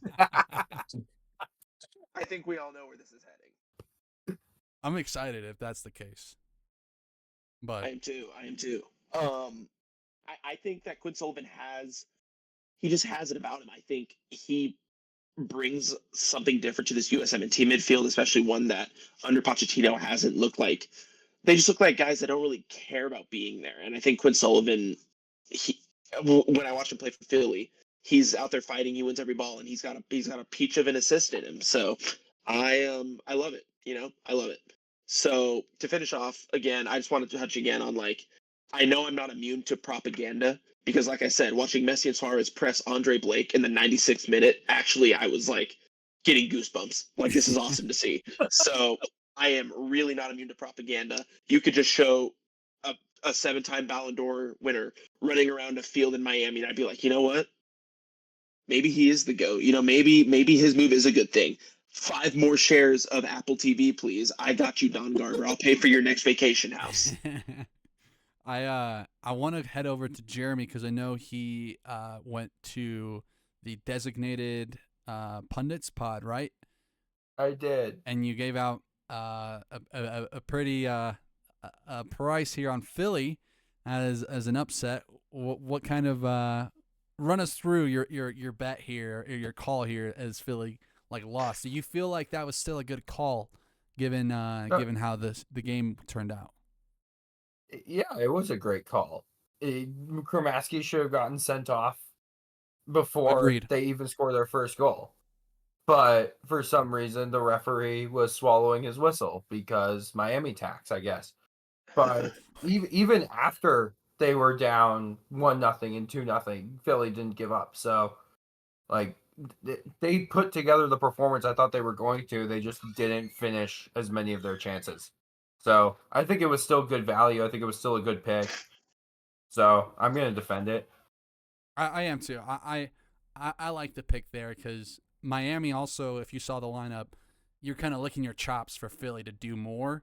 You know what I mean? Against Robert Taylor, Fafa Pico, Ian Frey, and Gonzalo Lujan are kind of, sharing that fullback role. But I think they want Lujan for the match against LAFC. Falcone really good. Aviles, both of them in. But then, they got plenty of depth for the midweek match. So moving outside the scope of MLS, CCC this week, this midweek, we have LAFC, Inter Miami, big matchup. It does look like it's going to be LA walking into the buzzsaw. That is Miami. But is anyone feeling differently that LAFC can maybe still pull it off here against a surging Miami side? No, it's not really a knock on LAFC. This Inter Miami team is just that good. I knew you were going to say that. Yeah, it's just, I hate to drink the Kool-Aid, but if Josh drank it, I'm drinking it too. I mean, I'm tired of hiding it and being ashamed of it because it's like not the cool thing to appreciate Miami, but they're just really good. And yeah, it does seem like they do get calls to go their way because of who they are, but they also lead the league in yellow cards this year. So it's not like they're not getting any calls. They're just good, and I don't know what to say. No, It's nothing against LAFC. They definitely are. I'm gonna ride LAFC on this one. I like to go against the crowd here, either to my dismay or to my benefit. Anything else here on these guys before we move on to next match? Just the one thing for Miami and CCL, this is the trophy they want to win more than anything. I think aside from MLS Cup. And they know if they can get into the playoffs, they're always going to have a chance, like no matter where they finish in the Eastern Conference. So the fact that they're just still unbeaten throughout the regular season, like they're just like, okay, cool. We're just going to keep getting results. That's nice. We have a ton of depth, a ton of quality depth. That's why this team is here, so they can compete on multiple fronts, including the Club World Cup in the summer. But this is the trophy they really want to win, because if I was Messi and I was Suarez and I cared about this team as much as they do with their high press in the 96th minute up 2-1, I'd be pissed with the way they got eliminated from CCL last year. So this is their big trophy that they need to win this year. I'd say more than a Leagues Cup, more than MLS Cup. This is the one that they desperately want. So I'm very interested to see how this game goes, and I don't think it's going to be like, oh, LAFC's entering a Miami buzzsaw. It's just that Miami is more attuned to do what they want to do than LAFC is right now. But it's going to be really funny if Olivier Giroud scores in this game. I'm going to say that. I actually was about to ask Juan. You are our now appointed Box State Footy roster specialist. Who is LAFC rolling out as their front three on Wednesday? Who are they ruling out? Me? Oh, yeah, like who are they playing against Inter Miami? Oh this week? Man, well, I'm not Steve Cherundolo, bro. I don't know. Ideally, Buwanga, but he did go over the full 90. So, but he hasn't scored at all in MLS yet. I think he might turn it on during CCC. David Martinez, Cengiz Under, I think one of the two is good. Nathan Ordaz, man, he only came on as a sub, but I think Ordaz is sneakily gonna become one of LAFC's best players, because he's fun to watch, man, and he's special. It's been a while since LAFC have built around like a young star. They've had a lot of experienced powerhouse attackers, but in Nathan Ordaz, man, they could have some kid with just all the heart in the world there with him. But That'd be my three. Let's say Buwanga. I don't know if Abovasi's back. Buwanga, Giroud, and Ordaz. And if not Ordaz, if not Giroud, then Martinez. Give Wunder a little bit of a break. That's what I was going to ask, is if you were going to run with the same front three that played this weekend, or if you would throw Giroud out there. That's where I was going with that. No, I mean, just start Ordaz and let him cook against Miami. That's all we'll say. So yeah. I think it's kind of crazy that they just kept Buwanga out there during the Plastico. Like, they didn't need for him to play that entire game. That's true. Official name of that rivalry, though, is the Plastico. I can't get over how funny it is that there were just fights after that game. But all of them used to be Galaxy fans at one point. Forget that. Man, it's like a never-ending sibling rivalry out there. But moving on, let's head over to DC United Columbus Crew. I caught a little bit of a Jason Russell Rowe stray earlier from Joss, but I gotta agree, because I do think he does well to kind of drop in between the lines, but I don't think that's his best position. I think he's better, running onto through balls and being, fast and playing in behind the back line.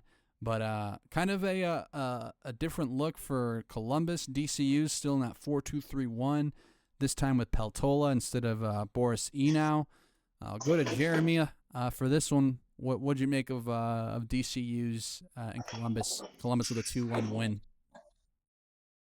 Columbus's ability to put up pretty average performances this season and still pick up points is fascinating. They're 3-3-0 through 6 games.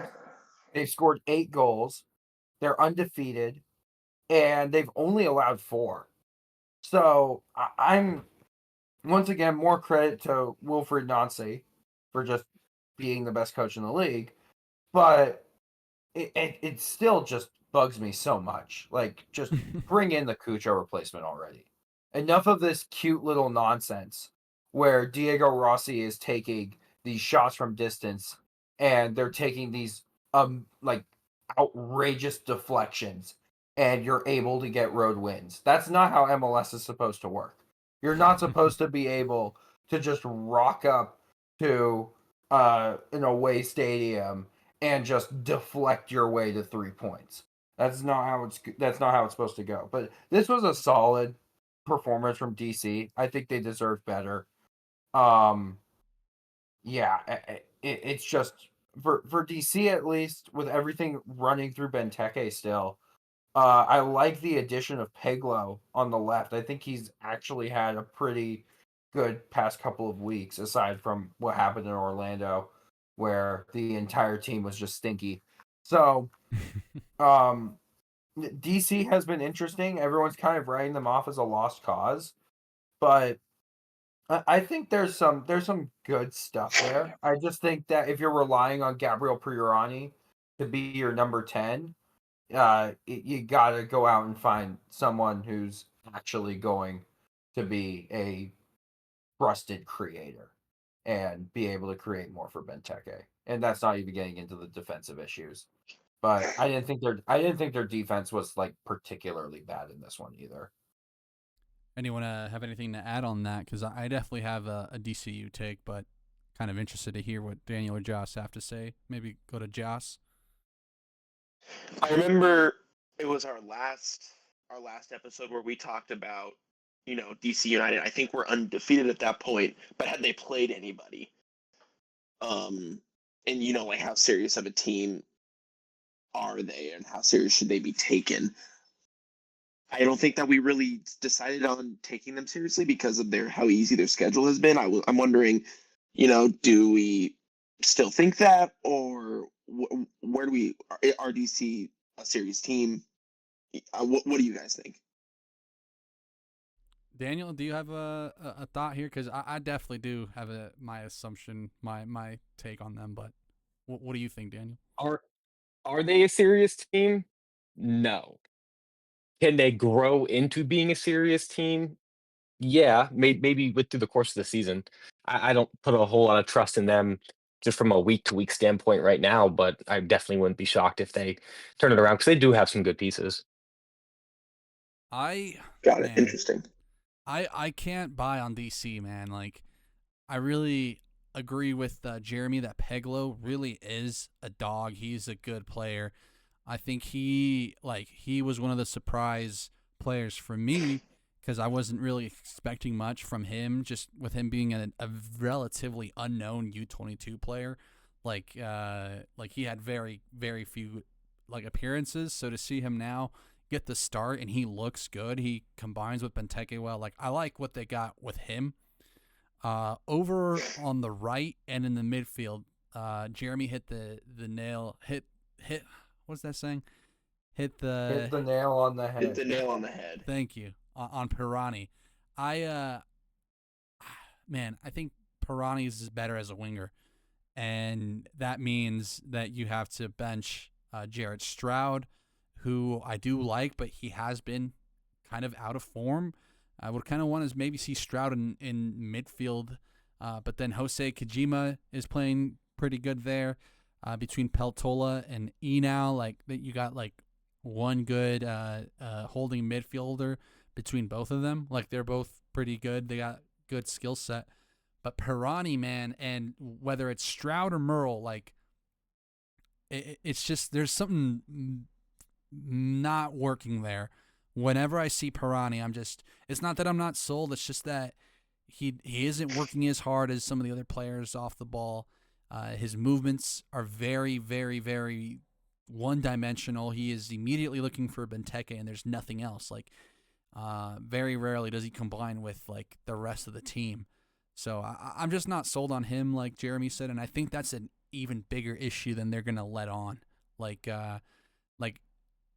couldn't help but feel that both of these teams could go out and buy Carlos Gil on a cash for player mechanism, and they would both instantly be playoff. Well, Columbus for sure would have that playmaker, even on the older side of 32. But DC would be a playoff team if they had Carlos Gil there pulling the strings for them. But I don't know. DC is like so fraudulent to me. I don't know. I don't think they're like fraudulent. I just think they're just kind of there. Like, oh, you're playing DC this week. Oh, there's Benteke. He's probably going to score a goal, but you're probably going to win. That's just playing DC now. That is how it feels, man. It's like, man, I'm still engaged though. I'm still willing to see where it goes. Moving on, let's talk about a goal fest of a match. Atlanta United, New York City. I have a little bit of a admission here. I had Joss down on this one initially, but I figured New York City will, play a more defensive lineup, and then we'll start to see more of the Miranchuk struggles. But we didn't see Miranchuk struggle much because I think this game is a 3-act structure, real hero's tale of like. You get that early aversion, that early goal you conceded, right? And then you kind of learned a bit that, hey, Miranchuk works better a bit further back, deeper. But as you're learning that, you concede two. One really bad one by Dominic Chung Kui, the 17-year-old is going to want that touchback. But once they got the wisdom that, Miranchuk is a pretty good as an 8, actually, they kicked it into high gear, man. It looked free flowing. It looked like everything Atlanta needed to be. Jeremy, I'm gonna go to you, man, because I got you on this one. Then we'll go to Joss. But what'd you make of this one? I'm so happy you gave me this game. I am. This was an electric factory. Happy for you, man. It's really funny because there are MLS electric factories where the quality of both teams is just so high. And you're just like, wow, I'm watching two really good teams play here. And then there's this game where, like, there's a lot of talent on the pitch, but you're just like, this is a comedy of errors. And that's what this was. I don't know what the hell Brooks Lennon was thinking when he gave away that penalty. I have no idea. That was one of the dumbest challenges I've ever seen. But not in the fact that they were unable to recover from that. They conceded immediately after that. But so much of this offseason has been dedicated to just like talking about what Atlanta is going to do with this front line. Who are they going to bring in with all this money? And then they started bringing in players. They brought in Almiron again. They brought in Latte Lath. And now it's like, okay, how are all these players going to fit together? And I feel like in the second half of this game, they finally figured it out. You have to play Saba Lobjanidze on the right side. You have to play Miguel Almiron in the 10 through the middle. Whoever's playing on the left wing, that could be John De Silva, who I really like, and I think got really unlucky to be dropped from this team in the first place. He's been really entertaining for some not so great Atlanta teams. But you kind of have to play Miranchuk in the midfield now. And you have to pair him with either Leash or a Johnny Fortune, who came in and had a really good shift. So now that Dyla, which, by the way, him being able to get this victory against NYCFC is really funny. And because, he used to manage NYCFC. Dyla Derby. Yeah, the Dyla Derby. Ugh. I think that is it weird to say that a player's aura can lead to Thiago Martins' mistake that cost NYCFC this game? Because I've rewatched that goal so many times, and I'm just like, wow, look at Latte Lath just getting there. And it's just the sheer pressure that he provides by being such a direct, straightforward runner that causes Martins and Freeze's brains to both break. But Martins's broke more. And he's the one who gets more upset afterward, which is more confirmation that his brain broke more on that play. So I thought this game was utterly fantastic. I would watch it 10 times in a row. And I think that it's good that Atlanta finally figured out what they need to do. And oh my God. I feel like Atlanta can still be an MLS Cup team. I really do. And now they figured out exactly how how their attackers are going to line up, dropping Miranchuk deeper into the midfield. They're going to be really fun. They still are very fun. They just are going to find ways to score a lot of goals. And that's what makes a team fun. I don't know how good they're going to be at keeping those goals out, because Amador and Lennon are both very, very attacking options. And NYCFC,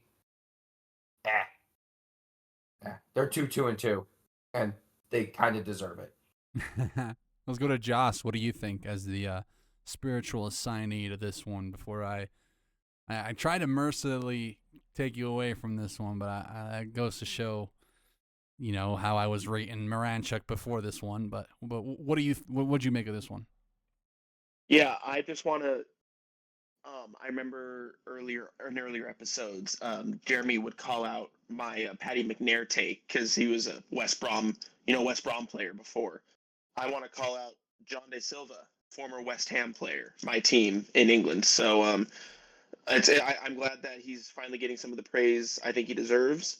Former Hammer. So I think I agree. He's unlucky to have been dropped from this team. I think especially on that left wing because it feels very open.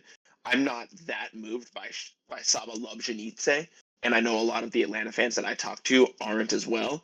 So I really would like to see him get a run of games in. I really think that John De Silva could be a very good asset for Atlanta if he gets more of a start, more starting opportunities. Also, it was really nice to see Miggy Almiron score. He scored at home for the first time since header, no less. Yeah, a header no less from the 10 position, which is where, Juan, you and I have been saying that is where he should be playing instead of Miranchuk. So hopefully this is the start of Miggy Almiron getting his chance where we both think he will thrive in that 10 position. Also, it's kind of nice to see him score the week after he technically gets a Carabao Cup winners medal because Newcastle won and he played enough games, I think, if I remember correctly.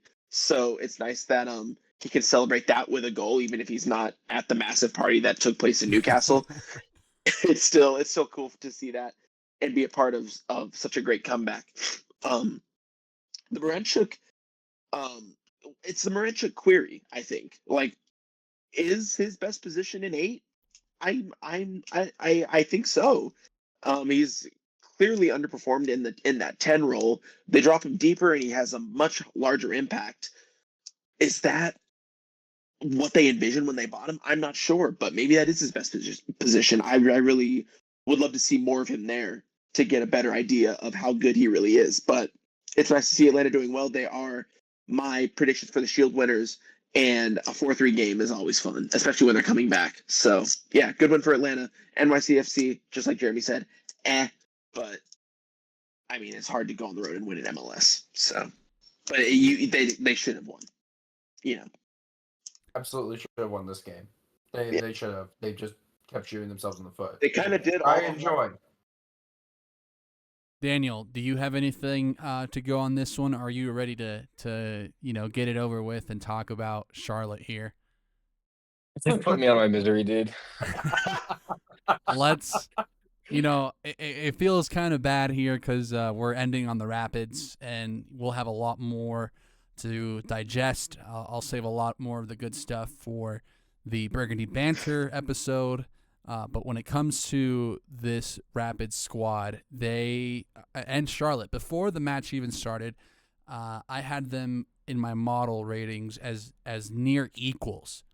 They both were rated 1.57 goals across their base XG and their base G goals added, right? So that model ended up being right until the halftime adjustments from Chris Armas. Switched from a flat 4-3-3 to a 4-2-3-1. Got Kevin Cabral off the pitch. And the only player on Charlotte who looked good was Suleiman Doumbia. And that's because he had the pleasure of marking Kevin Cabral throughout the match there. So the Cabral rant is coming. I'm pretty much up to here with him. But Charlotte, I want to touch on this. Outside of the Miami match, which they had a red card in, this is probably, not Charlotte, but Miami had a red card in. This is probably the worst they looked, the second worst they've looked, because they weren't up a man, but they just got outplayed by Colorado here. And I was not expecting that midfield adjustment there, but I'll head over to you, Daniel. That's my quick assertion of the match. What did you make after your rewatch? I know you told me you had to watch it again. So, my heart wants to defend the boys and say, you tried traveling up 5,250 feet and performing well, but I can't even say that to you because you live there. So it's not even a fair comparison. But it's hard to win on the road, like we all know, like we all said. I think we all kind of underrated how good Colorado was going to be, at least to this point in the season. Based off their last 5, I mean, I have them as a top 5 team in the league right now, which really goes to show how much they've kind of overperformed on expectations. Maybe Juan would disagree. In the I know league, you or rated in them the a little West? bit higher. In the league, like just overall league play. I mean, I know when you look at it, like Charlotte isn't like they don't really take points away. Like we talked prior, like beating Charlotte doesn't really move you as much as being a team in the West because it's not as impactful towards the Western Conference table, right? But Charlotte is still a top 3 to 4 team in the East, and you guys handed them pretty easily. As a Charlotte fan, I'm kind of over the Leal Abada experiment. Whoa. Not saying this attack isn't good enough that they wouldn't be a top. They're obviously a playoff team how they are right now. I think we could all agree to that. But for them to take that next level and for me to be happy with how consistent they can be in the offense, they're really missing a lot from that right wing position. I'm still an Adjumane believer. I still think he causes problems for defenders in ways a lot of other strikers in the MLS do not. And honestly, there's a core of players from Colorado that have been playing together for a while that I really, really like watching. And Charlotte really doesn't have that. And when they do have that core, it kind of revolves around Malanda and Privet wasn't available. So that kind of impacted the midfield play as well, I believe. So Just overall, not a good showing. And that's kind of my rant on it. Any other of the outside the box fellas want to chime in here on this match? I would love to not- take this up.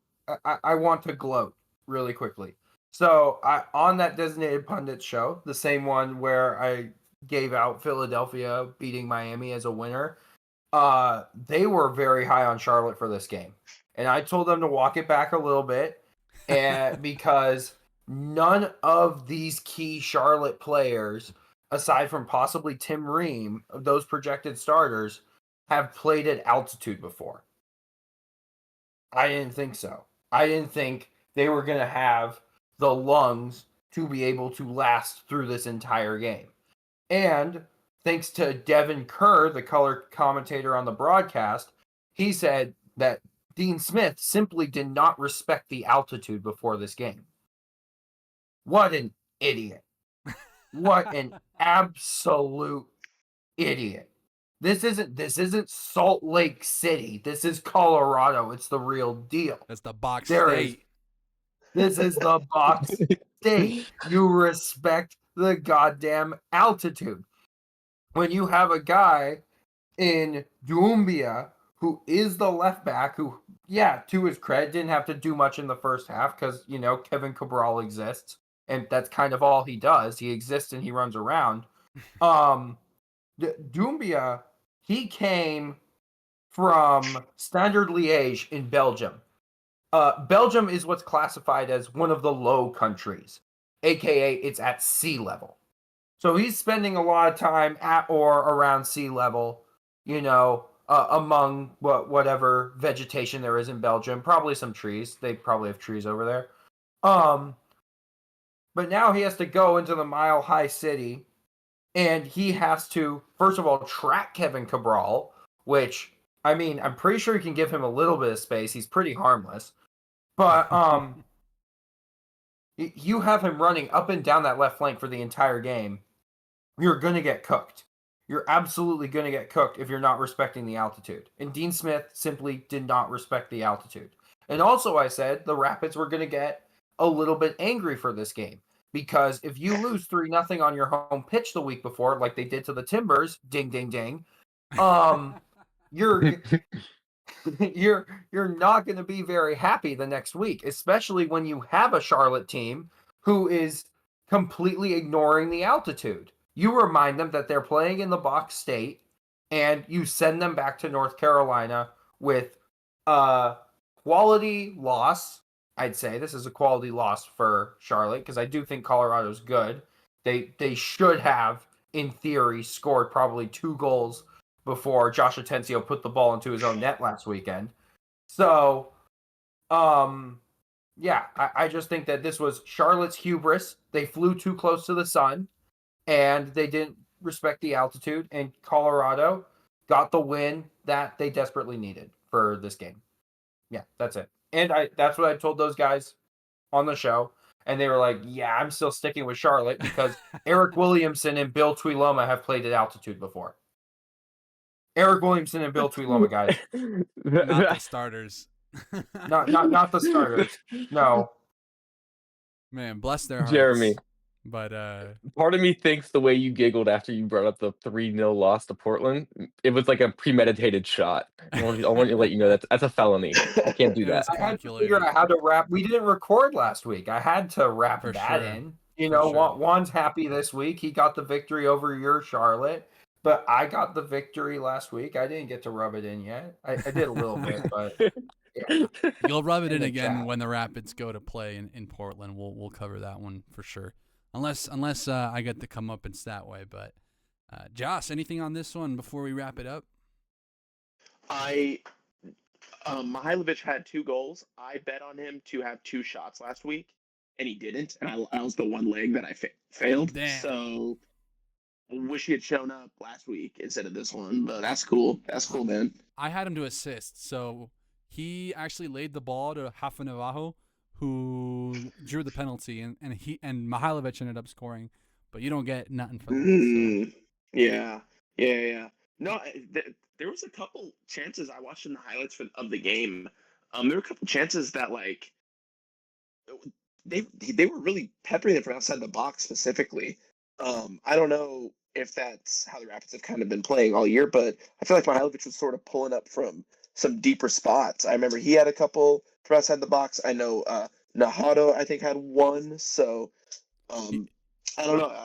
I love seeing people. I love seeing players take shots like that. That's basically it. You said the thing. You said outside the box. I was I thinking the said same that. exact thing, bro. So, guys, soy face. Everyone point and soy face. Now, as you mentioned, outside the box, it does feature the hosts here. So we'll kick it off here with Daniel. Where can they find you?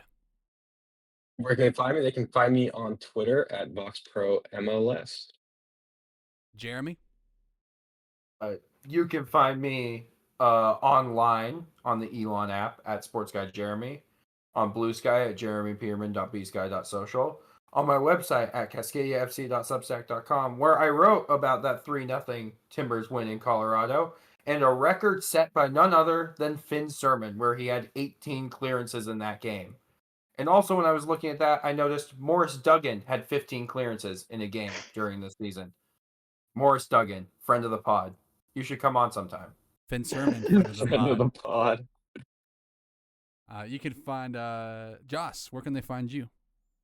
I'm on Twitter, the Everything app at Josh Bathtub, as well as at Off to the Wizards. If you want to watch us hate ourselves because we support Sporting Kansas City, and we try to have fun with supporting a bad team in a bad year.